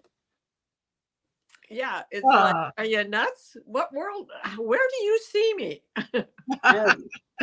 Peace, Mama. I did hear that Pope Leo, he does have some significant Leo in his chart, but I haven't seen it, so I can't really verify it. Do you know that, Diana? No, I don't. I haven't looked at his chart yet either. We'll bring it on Monday. We'll look it up. Yeah. For the new moon in Sounds like Gemini. a plan. So, if we can remember, there's a lot going on. I mean, it's just like, oh my God. I don't want to say there's a. Here we go. This is a really nice moon, though, to plant your seeds. It's got a lot of beautiful transits going on, aspects going on. And I really don't see anything hard in this moon. Like no, it is a comfortable moon. Plus, it's it's bringing in Antares and Aldebaran and Regulus, as well as Arcturus and Libra, and then Regulus and Virgo, and Formahat, even Formahat and Pisces is comfortable. You know, it's like the portal is open for the silver light to come through at 9 degrees. So the moon itself occurs at 6, and Aldebaran is at 9 degrees of Gemini, and Antares is at 9 degrees of Sagittarius. So, I mean, this is like perfect timing. And then we're going to get to the full moon, where the moon will be in Antares. Yeah. And Diana's talking about the royal fixed stars, which do play all of those planets, all of those bodies. They play a huge role on what happens here. Everything goes through the central sun. Right now we're in the Pleiades portal. Right. I was just going to bring that up. That's important because the end of Taurus is where the Pleiades begin, and that was the Pleiades were there. The sun was conjunct at 25 degrees and 25 minutes, exactly conjunct Hygeia at that same time. Oh, wow. They were having a Kazami, right? And so that went through the portal. The sun went into Gemini, and Hygeia came behind her to join. Linda Day Gonzalez, Sister Mary. Yes, yeah. I know. I think Ramon was. I don't know if he's backstage, but we'll carry on. We'll carry on, and And we're going to go into that new moon in Gemini on Monday at 7 on my channel. Where now Diana's got her channel going. See, this is the kind of things that you're going to see now. People taking their steps forward to what they want to create. And I mean, that's an excellent example of what Diana's doing right now. So just know that, I think it was, what was that?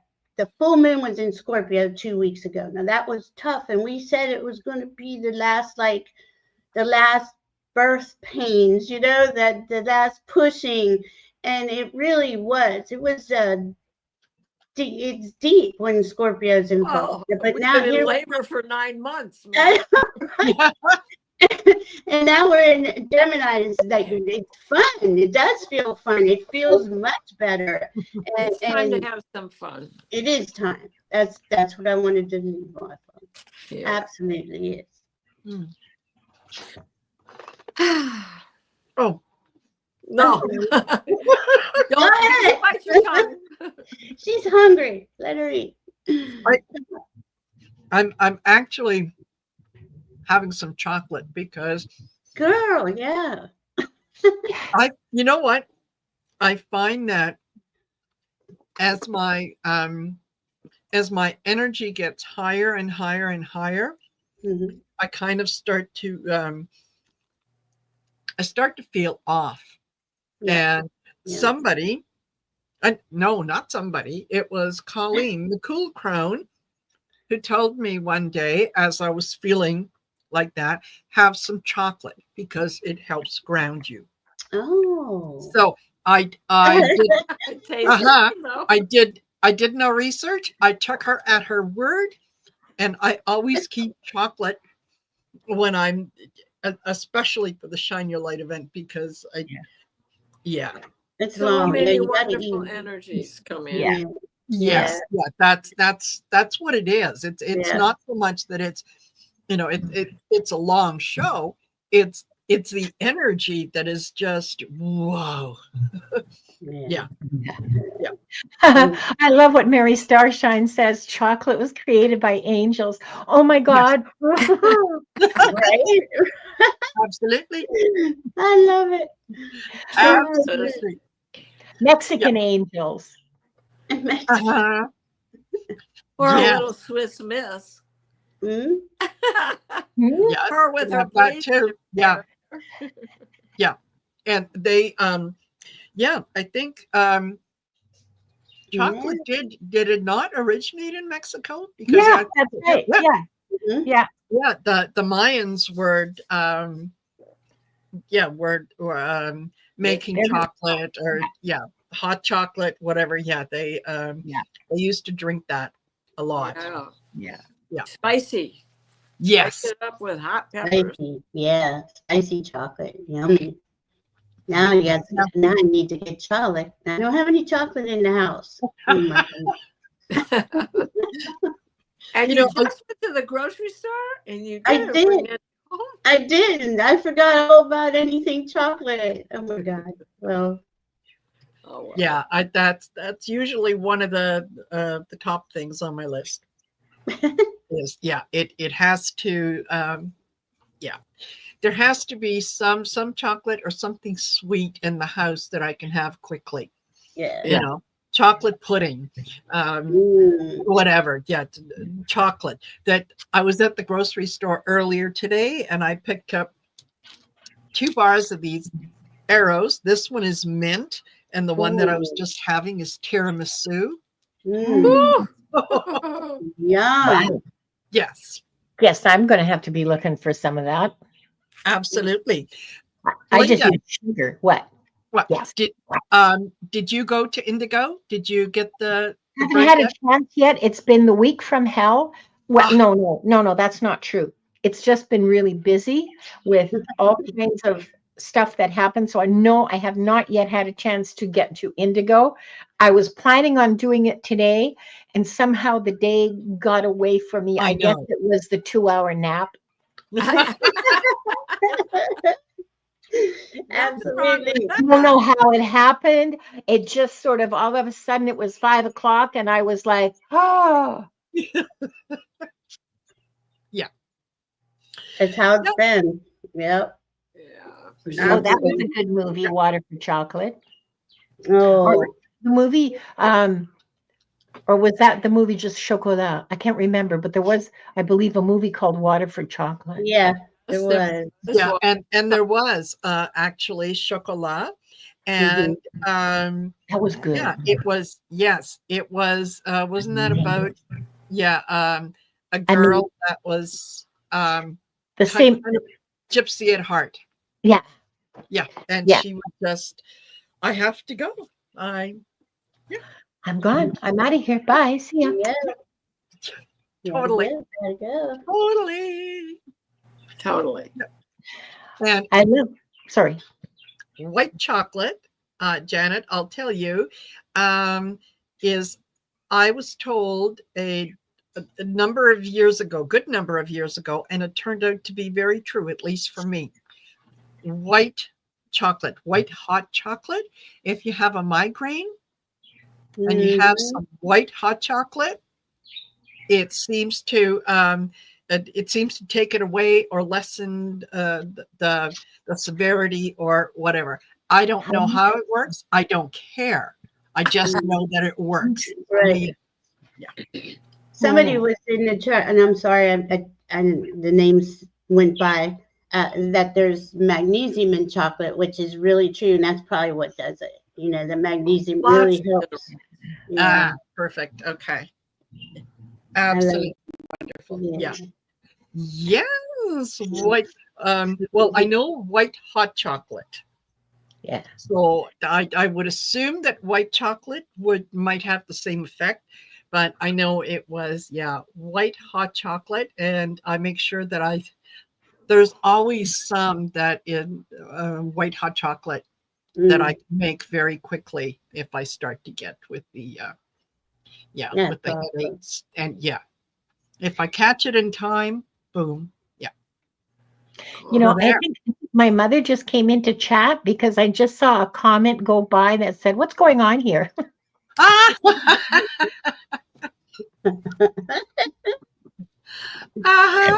Yes. Perfect. Yeah. Yeah, that was. What are you all doing in there? That's the way. We're having fun. We're having fun. So, I think I'm excited with the astrology. Mm. I'm very happy with the things that are happening, and it feels like, you know, we've been half holding our breath for quite Yeah. a while, Yes. and it's like, okay, you know, I can let it go. I can there, you know, when we tell you guys that there are better days ahead, there are better days ahead. Like, I'm starting to believe that. I'm starting to Yeah. feel that this past week has Yes. been really busy, but really happy. Really, Yes. really happy. That whole sort of, you know, that's been weighing on me for months, Yes. literally months. Mhm. Yeah. It seems Yes. to be lifting. Like I feel like I weigh, you know, 95 pounds. And you do. I'm sure you do. In another timeline, perhaps. Yeah. When I was 18, yeah. When I was Yes. 18. Yes. Yeah. I like to How joke much I around and weighed say, when yes, I was born. I was 95 pounds. It was a Thursday in July 1962. Yeah. Oh, Jesus. Oh, what a night. Oh my goodness. But it's true that the energy is lightening up. It is lightening up. And it does. I felt that too. Just felt like, oh man, a sigh of relief just came off of me. It was heavy and it was Yes. pushing us down, like you just said, Linda. Yes. It's been Yeah. for months. Yeah, a long, long time. Like maybe even a year or more. I don't know, but it just feels like a long, long time. And now I feel a lot sunnier and a lot lighter, and just yeah, it just I don't know. Maybe all those weird sun things that are going on have burned something away. I don't know. They do. They do. They burn stuff Oh, away and they help burn us. it away. Yeah, they burn it away, but at the same time, they bring in light codes and elevate our DNA in our Yeah. cells Yeah. and stuff. So Yeah. So really, it's these last oh, hi, Miss Herody. These last few days have been just wonderful. I've accomplished so much, and there's so much that's come in for me. Unexpected good fortune. Let's just put it that way. Really yeah. unexpected good I fortune. brought him on and he walks away. Yeah, exactly. I had that habit of wandering off. The twins. Ladies, say hi to Gary. Howdy, howdy. Hi, Gary. Love your show. Yeah. Oh, thank you. Does a great job. So was the wife happy with her dinner? Yes, it was easy for me. We just heated up leftovers. Perfect. I had the leftover chicken soup, and we had gone to with David and Michelle last night to a Greek restaurant locally, and she had those leftovers. So we're good. And I went back to that estate sale, Marina, and the sign was no longer there. I was so disappointed. Aw. I was at an estate sale earlier today, and there was a sign there that I just kicked myself for not grabbing because I didn't think about it. And it said, God made me a redhead because he felt I should come with a warning label. That's cute. And I think that would be a great addition to Marina's studio. Yes. Absolutely. Absolutely. And I have one that, hold on, I just got to move it out of the way here, that someone gifted me, and it's absolutely perfect. Yeah. Yes. Yeah. That's kind of my motto. Yeah. Bad attitude, get out of here. So, and okay, I don't know. No, I don't think Ramon has joined us. I think Val is probably going to join us in a few minutes.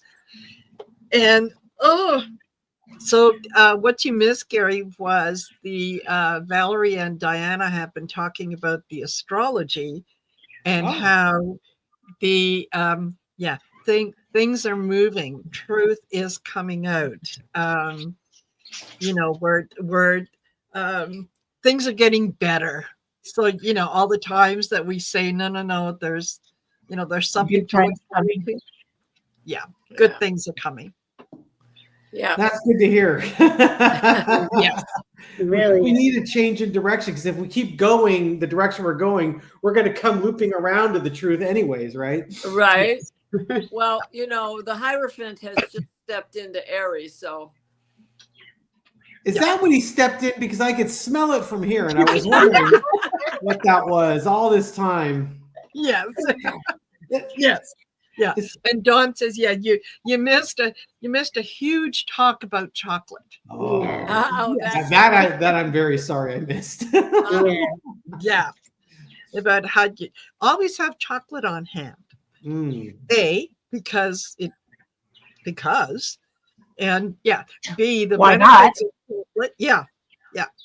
And I was saying that I'd heard quite a long time ago that if you have white hot chocolate, that it helps with migraines. And I do, you know, sometimes have migraines, and it worked for me, whether or not there's anything clinical or whatnot behind it. But I know, and it's, yeah, for me, it is white hot chocolate does the trick. So there you go. You can remember that. But chocolate is the answer to everything. Right? Hard to argue it. Yeah. Yeah. You found the love of your life. Celebrate with chocolate. You lost the love of your life. Have some chocolate. Agree with chocolate. Yeah. Yes. I can't find any arguments against that. That's a really solid statement. Yes, thank you. Yes. So is there anything else that we've got coming up, ladies, that we should kind of keep an eye out on, or astrologically, you mean? Yeah. Well, it's going to be bumpy, you know. I mean, we're still in the beginning stages, and both Saturn and Neptune will again go retrograde and enter Pisces, but it's not going to be forever. And just as we did that cha-cha-cha through Capricorn with Pluto, who finally, even though Pluto is retrograde right now, he's not stepping back into Capricorn. So that door is shut. And going forward, we're going to be looking towards Saturn. So this is giving us the taste. Then he's going to go retrograde in September until January, and then go forward and go back into Aries. And Groucho's going to wake up in a minute because she hears Wanda. Sorry, Groucho. And so when Neptune goes back into Pisces, he's not going to feel strong in his own sign because he's been there. Daddy Saturn is saying, come on, we've already talked about this. We're going back over there. This is to bail out the basement for the last time. Yeah. Right. Yeah.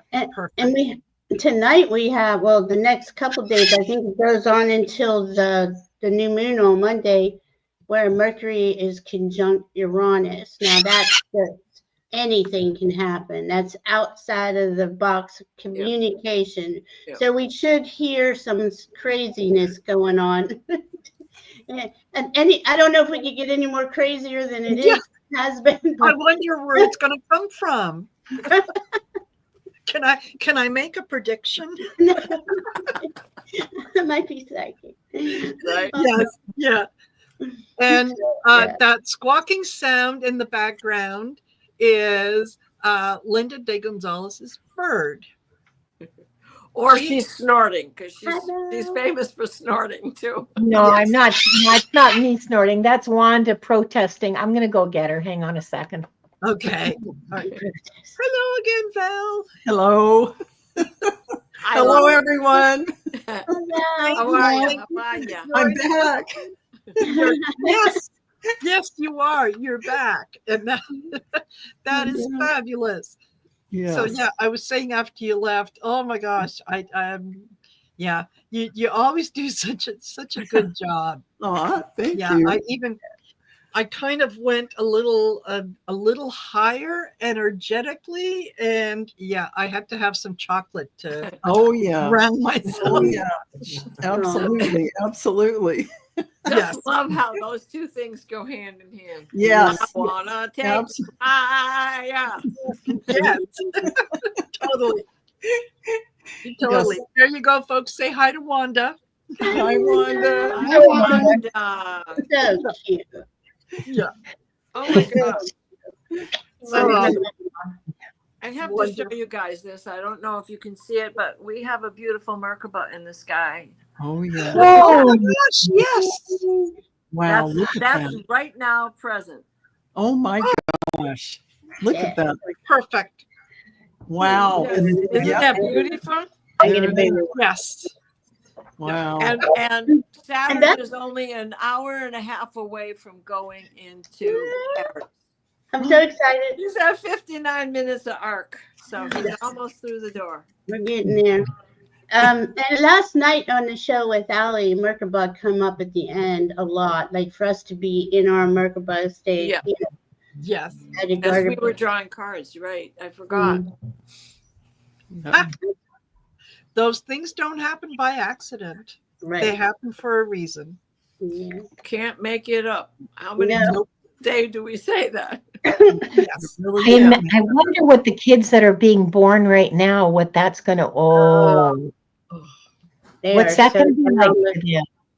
They're so downloaded. They're just they're so magical. You can look at them, look at their eyes, and you can see, I mean, the brilliance inside of them. Yeah. Right? They're all hybrids. For once, we know that we can talk about us being starseeds. Yeah. We can raise our children in the truth. Yes. Exactly. Except my birth and years are behind me, but you know. Yeah. Perfect. Perfect. All righty. Well, Val, do you want to? Oh, yes. Yeah. Okay, here it is. This is my final appearance of the evening. Then Linda will take it away at the end. So this is the fourth and not the very last, but the last of today, which is anchoring in the light and sealing the day in unity. And so I want you all to take your deep breaths and exhale. So I'll let you do that while I'm saying this, because as you breathe in that sacred breath, you're opening the doorway for these energies to start pouring in through your crown chakras.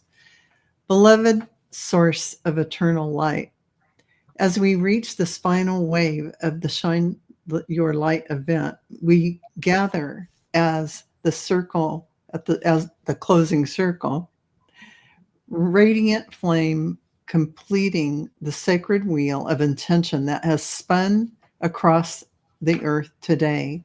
With open hearts and uplifted souls, we affirm this fourth intention to anchor everything we have activated, to seal the love, wisdom, and unity we have shared into the fabric of our lives and into the crystalline grid of the planet. We call forth the stabilization and integration of every light code received, every intention spoken, and every act of soul remembrance.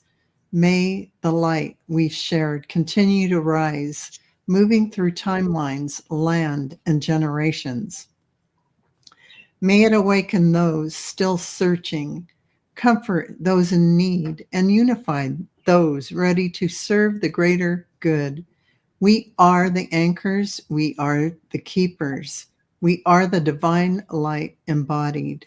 And as this final light flows through the Pacific West, may it gently carry the resonance of this day into the hearts of all beings, into the dream time, and into the radiant dawn of what comes next. We give thanks for the sacred wave of connection, and we vow to carry it forward, living as love, shining as light, walking as one. So be it, and so it is. It is done. Okay. Amen. Thank you. Right. So Yes, Janet, it is 7 p.m. Pacific time. So you can now turn on your porch light, put a candle, well, a battery operated candle in the window. Don't put a real one. You never know. Be safe. And yeah, or turn a lamp on. But yeah, definitely shine your light. Shine your light. We, yeah, I see North America being lit up. Absolutely being lit up. And it's that rolling light that and I gotta go turn my light on right now. So with that, I'm gonna say goodbye to y'all. And thank you, Val. Thank you. As always. Thank you. Thank you. Thank you. Okay. Bye for now. And I have to do the same thing. I have 2 candles on the porch in lanterns. It's time to turn them into glowing. Thank you for having us. Thank you for having me. My pleasure. My pleasure. Absolutely. Take care, Diana. Bye, Gary. Oh, sometimes mistaken as David. Yes. Oftentimes. Yeah. Okay. But I'm going to go too. Thank you. And I wish everybody a beautiful evening. Always a pleasure. Yeah, thank you. It's always lovely to have you on and for you to share your knowledge, because I always love to learn. Thank you. Take care, Valerie. Have a beautiful evening, everybody. Love you all. Thank you. See you later. Bye. Okay. So I think Ramon should be joining us anytime. Hold on. There he is. I'm here. Hey, hi, Marina. How are you? I'm good. How are you? Hi, Gary. Hi, Linda. Ramon. Great to see you all. Hi. Happy birthday. Thank you very much. I actually ditched my birthday party to be here. Oh, go away. Really? Yes, but it's an honor. I have a lot of family members upstairs and they're partying and a lot of food, good time. But I really wanted to be here. So, I committed to this. And, I'm so glad that you're able to join us, and I know the ladies were excited that you were coming on. So I don't know why, but thank you. Well, because the source of light. I was here last time, and adding more light to the event. So a little bit more light doesn't hurt, right? No, never. Ramon, is it a milestone birthday? Yes, I am. I turned 52 years old today. Oh my goodness. No way. Shoot me now. Yes. What? 52. And I have to say, I'm blessed that I made it this far. It's healthy, loved, with a positive outcome towards life. And, every day is a gift, because I was in a situation once in which I faced death very closely. I mean, we all face death in one way or another every day in our lives. A lot of situations that we might not be aware of, but I had an experience once that I was really close to death. And, after that, it changed my life outcome, my vision on life, and I see every day as a gift, even though we all have our situations and sometimes I get upset and everything, so I step back and say, this moment, is a gift. So, yeah. Well, I agree with Kay Muldoon. You do not look 52. I would have said seriously, I would have said your early 40s. I thought you were turning 40. Yeah. Yeah, I've been a vegetarian for almost 20 years. I think that's helped. Yeah, since 2008, so it's been 17 years that I've been a vegetarian, and it's Wow. I'm telling you, it's changed my perception also in life. You know, it's you don't realize that when you do that transition, it wasn't like one day I woke up saying I'm going to be a vegetarian. Yes. What I never had like health issues, but one day I went to the doctor to do my annual blood work, and the doctor said your cholesterol levels are a little bit high. So the only change I did was replacing meat with a little bit more vegetables. So I got to that point that I didn't want to eat meat anymore. It was a transition little by little. And you know, if I used to have a friend who was a vegetarian, I used to tease her a lot. I used to call her a hippie, tree hugger. Sometimes we will go out eating, and I will order like the weirdest things, like frog legs and things, for like to gross her out. Yes. Not knowing that I was gonna be in that path. And once you become a vegetarian, like it also has an impact in you spiritually, Yes. because you know when you're not. I respect everybody's way of if you eat meat or not, but I have to say for me, when you consume that meat, it's from an animal that died in fear, died in pain, suffered, and that stays impregnated in it. You know, you absorb that, Mhm. and it's been a spiritual experience as well. You know, and I love cooking, and I'm telling you, 17 years ago, it was very difficult to go out eating and trying to find a vegetarian option at restaurants. Now it's Yes. everywhere. So it's actually my family and my partner, when we go out eating, he prefers the vegetarian options more than the meat. And he's a meat eater. My but I cook and everything, and I'm telling you, I don't have any health issues, anything, because a lot of people who become vegetarian just for a fashion statement, sort of like for a fad, they don't plan their diet properly, and they don't get the proper protein or nutrient, Yes. and that's when they start feeling weak. Mhm. But if you educate yourself on nutrition, and you know how to balance those things. Exactly. I got to tell you, Ramon, you inspire me because, I've kind of fallen off the vegetarian wagon the last few months, and I think maybe I Mhm. should just kick my ass back on it. Yeah, I mean, it's really it's like with spirituality or with divination. It's a personal journey. Yeah, Some things work best for ones, yeah, for others. There's Yes. no judgment, because I was in that position too. I didn't understand, I didn't have the experience until it touched me directly, yeah, and I was able to internalize it, just like with divination. When I didn't knew about tarot and divination in general, my view on it was totally different. It's not yeah, until you face it and internalize it, and and apply it to your life, that you see how it works. I Yes. don't judge anybody for their choices in that sense. I respect it. yeah, yeah, Yeah. No, I get that. One of my aunts, who was later on in life very spiritual, um, she used to do. Um, well, she never took any Reiki classes, but she used to do like Reiki healing on people, and she had quite the little following that Mm-hmm. were regulars, and would just swear by um, what one of them said, yeah, my tank is running a little low, so I need to be topped up, so I need to go see her. And as she was getting more and more into that, yeah, she found that the taste of meat just did not agree with her. So yeah, Mm-hmm.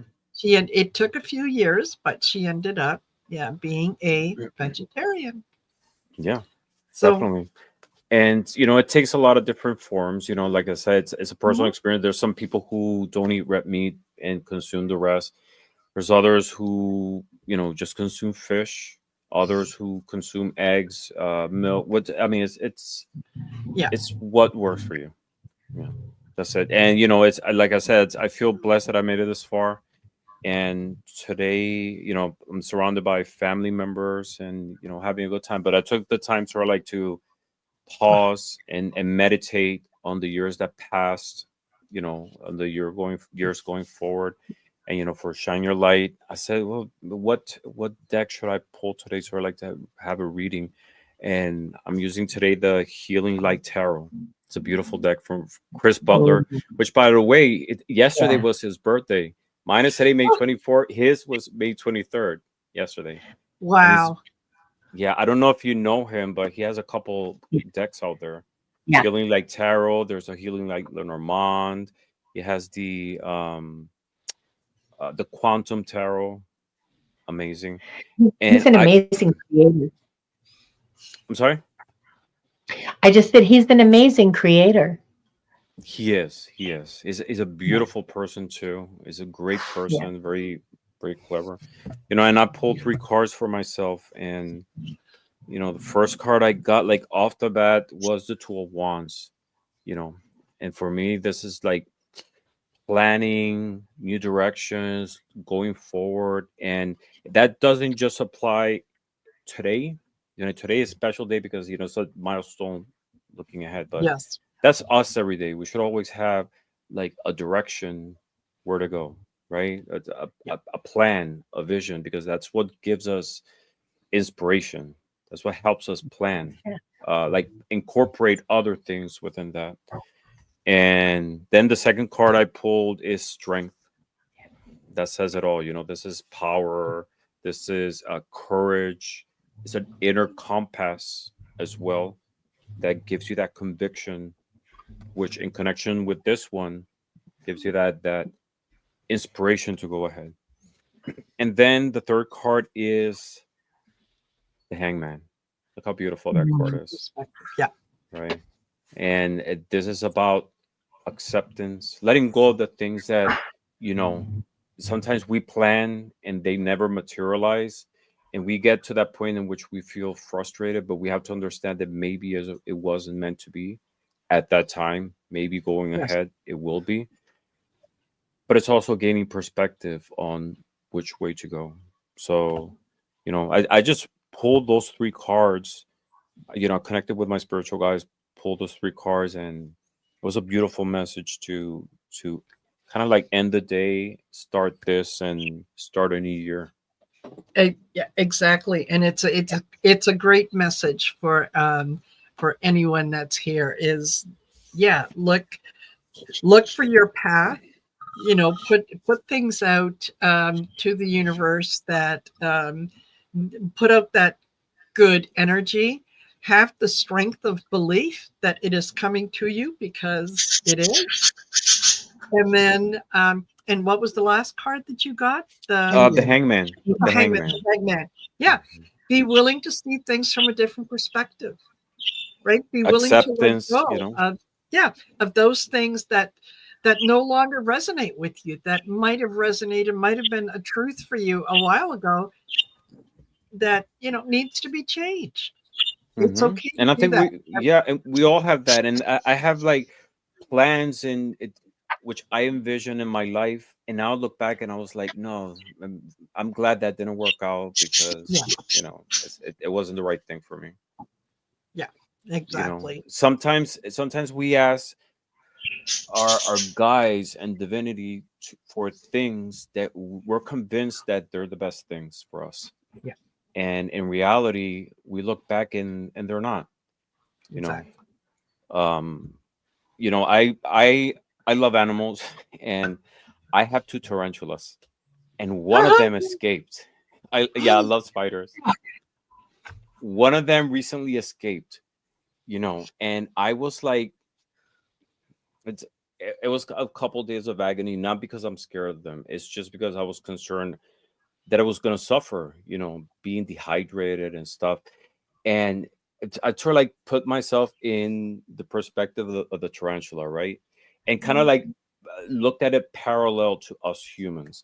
You know, there are certain things that we deep inside we feel they're the best things for us, you know, and we ask for divinity for these things to happen. And the tarantula, like a lot of different animals that are kept, you know, it's in our care, or they're Oh, I know where the tarantula was. The tarantula was on the on-off button there. Okay then. yes. Tarantula was So, clicking the mouse button for you. what does the tarantula want? It wants to get away. It wants to escape, explore the world, but it's not aware that in the process it might get dehydrated, it might starve, and eventually die. So, you know, it's from their perspective, they're not seeing that. You know, it's my intention is to, how should I put this? The intentions of what divinity wants for us are not human based, right? A lot of things material, in the material sense. Same thing with the tarantula. I'm sure that, you know, it's Stop it, Bobby. their their way of seeing things is not the same way as us. You know, we see it from a different perspective, sort of like as divinity is. So the whole thing is, you know, sometimes our passions and the things that we want don't happen, and it's our spirit guides protecting us from things that are not the best thing for us. You know. Yep. Yeah, and she's back safe. Oh, good. Oh, good. Yes. Oh, good. Yeah. Mm-hmm. Lovely. So, Lovely. Ramon, you mentioned something that kind of triggered a thought earlier, when you're saying that you feel blessed to be here because you've had your brush with death. I'm a fan of the NDE videos, the near-death experience videos. And, Yeah, me too. It's fascinating to me how consistent the stories are amongst very different people over very different times. And one of the things that someone had mentioned on one of these was that before we come to Earth to live our life adventure, if you will, we've planned everything out, but we put exit points in various parts of the timeline.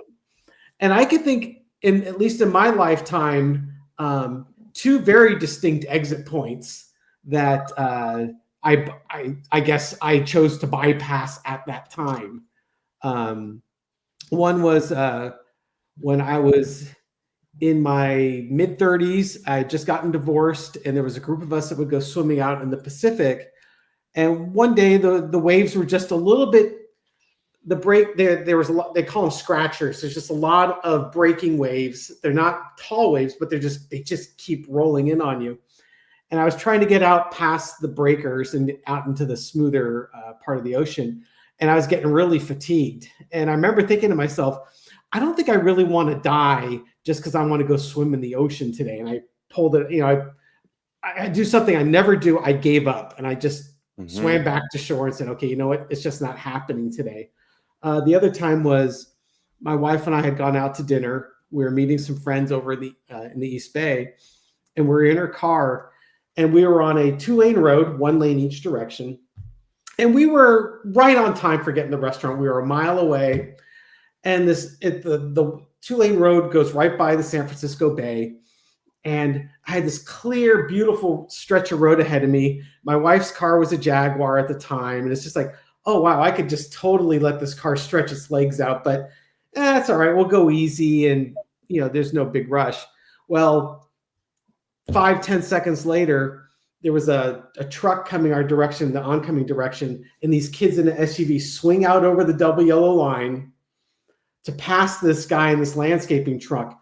And I had both feet on the brake to stop the car. Later, I did the calculation, you know, based on, okay, we were about this far away and they were traveling about this fast. If I would have waited another second and a half, or if I was about 1 to 2 seconds ahead of where we were, you know, I would have been a hood ornament on a SUV full of teenagers. Wow. And it's just, it's interesting to me how each of us, and I'm sure Marina and Linda, you could probably look back at your lives and think, oh yeah, there's been times where, you know, I could have had my exit path from this lifetime. So it's just interesting, the journeys that we go through. And, you know, I guess there's more I need to learn, or more lessons I need to experience before I finally take the exit off the highway there. But Yeah, in your definitely. case, Ramon, if you feel comfortable sharing, what was your brush that you encountered? If you don't want to share, that's fine too. Yeah, I mean, I'll share it because it it's so many years ago. I used to have a drinking problem, and there were many times that when I would drink, I will become like very violent, verbally. A couple occasions, I went to a lot of bar fights. So I wasn't one, and I don't think I've ever shared this, but I was in a situation in which I was in a fight, and a guy pulled out a knife, and he slashed me here in the neck, Mm. and it was very close to the artery. Yeah. It was just like millimeters. The doctor Oh, said wow. that it just a few more millimeters, and I would have been dead. That changed my whole perspective, Yeah. in I'll bet. going forward. Yeah. Absolutely. Yes. It was sort of like in between, because I was raised in an organized religion, a Christian household, Mm-hmm. and I had like the best parents in the world. I know everybody says that, but in my world, my parents are the best. It's for examples, they never drink, never smoked, very supportive parents. But after I broke up with parted ways with the church, I was sort of like in a spiritual limbo, and there was an emptiness in my life. I went to a depressive state, and because when you're raised with that base of spirituality, that is something that needs to be nurtured, not only the body but also the soul, the spirit. And I was lacking that, and it was like filling it with other things. I never had like issues with the law or anything. I went to college. I did my master's and everything, but I had that problem in my life. I was trying to fill that pain with alcohol. And I lost control, and those are things that can happen to anyone. Yeah. Never Absolutely. had issues with drugs. I'm not even like recreational. I don't like it, but that was a situation that happened in my life, and I faced a lot of like very difficult situations. I lost friends in the process. Later on, I ended up with a lot of them, but it Yep. took a lot of healing, a lot of like understanding, and I think that was maybe the rock bottom point or the catalyst of the situation that helped me change perspective. It wasn't until I found divination later on that I felt much more grounded. It took a Good. process of like exploring different spiritual paths until I found tarot, or tarot came to me, and that's a whole other story. But tarot actually came to me, and from that I had started connecting much more with the divine through that.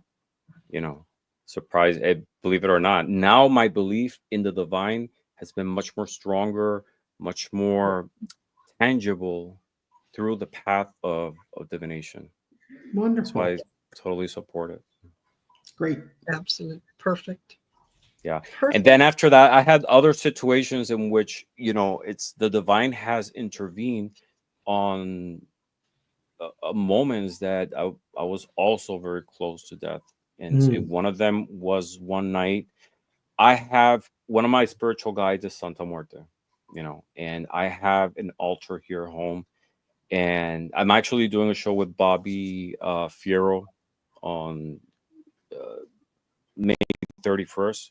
Just explore Santa Muerte because there's a lot of like misconceptions, misunderstandings, Yes. especially with her iconography, the way she looks, but Yes. she is totally different from how people perceive it. But like one night I was sleeping downstairs, but my house is 3 levels, and the bottom level, the basement, is sort of like a loft, and it's prepared, looks like an apartment. And sometimes I sleep down here, and I was sleeping, and the bed that I was sleeping in it's right next to the altar where I have Santa Muerte.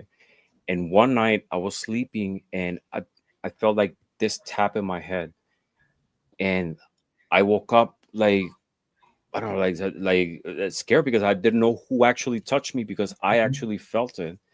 And I saw that the altar was like illuminated, and this sound was coming from the altar.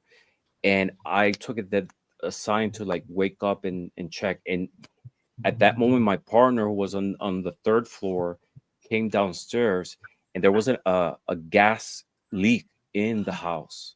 Oh my. And if it wasn't because I was woken up at that moment, it could have been a catastrophe. Absolutely. Because Wow. Yeah, a lot of situations like that. So it's which has strengthened my belief in the divine. Absolutely. Absolutely. Oh my gosh. Well, Linda, are you going to be able to do the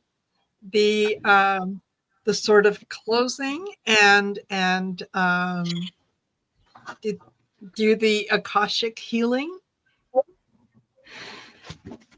It depends on, well, I will ask the masters, and I'm sure they won't say no, because they just, I just want to be clear that I'm not doing anything, okay? Like I'm the telephone. Yes. Yeah. And that, excuse me, for those of you, if you're not familiar with it, because we've been sort of in this higher frequency and concentrating on all the positives and so on. And we are, anytime that we set the intention that we are sharing our the love, light, compassion, unity with the world, that it grows exponentially, because it's not just one person. We are all doing it together. And when we do that, it just, when it gets into the ether, it just grows and grows and grows. So that the feeling is so lovely to be in, that I want to make sure that we end with something that is going to be soothing, relaxing, and releasing, so that when we walk away, it makes you feel so good you want to come back and do it again next month. Okay. Yeah. So So let's end with 3 deep breaths. You guys who know me, you know I'm a big believer in the 3 deep breaths. So in through your nose, hold it for a few beats, and then out through your mouth. And as we breathe, I'll just keep talking, you guys keep breathing. As we breathe, visualize your connection through the soles of your feet. Grow your roots down to the crystalline heart of Mother Earth.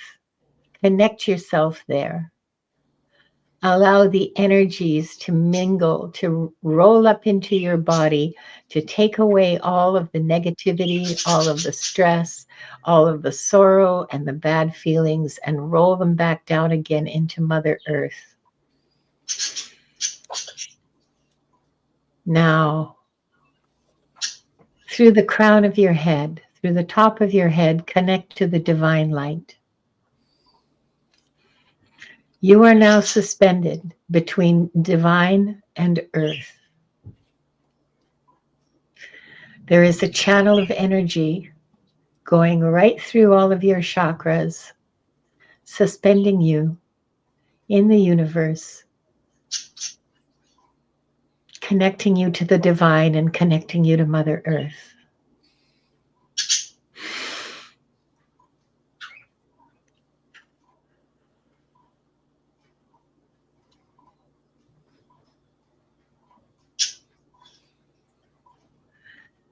Divine source of all being, Akashic Records masters, beings of light, ancestors, friends, and family, all those who love us from the next world.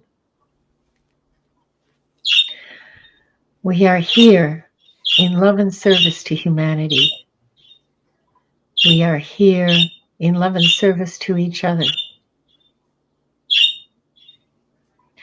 Please assist us as we go out, as we leave this sacred space. Please assist us to remember that we are one. We are one people. We are one soul. Help us live that. Help us embody that. Remind us.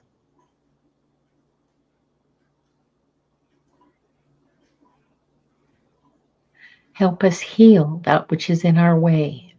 Remove the blocks that separate us from each other. Help us see each other as fellow souls on the path home. Thank you. Thank you. Thank you.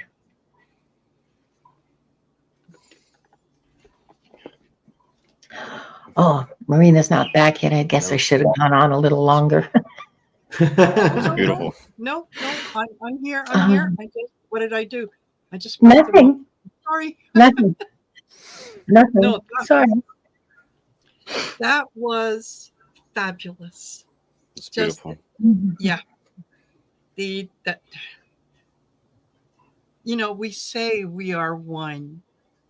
It's something powerful to feel that we are one, and we are.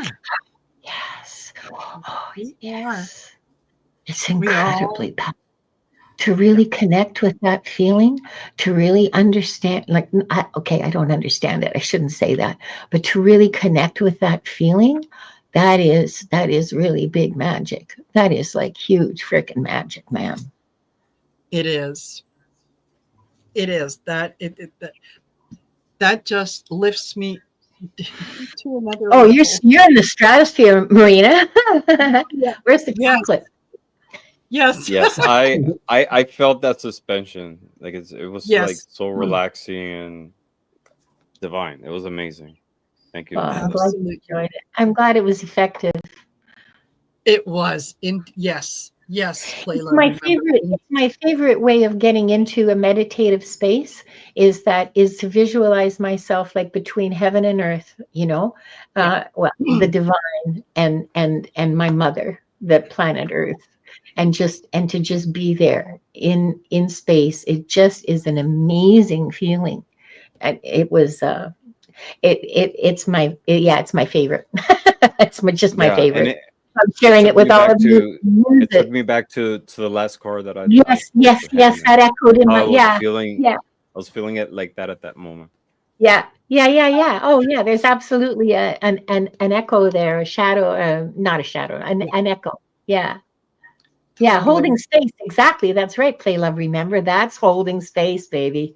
Yeah, totally. Wow. Well,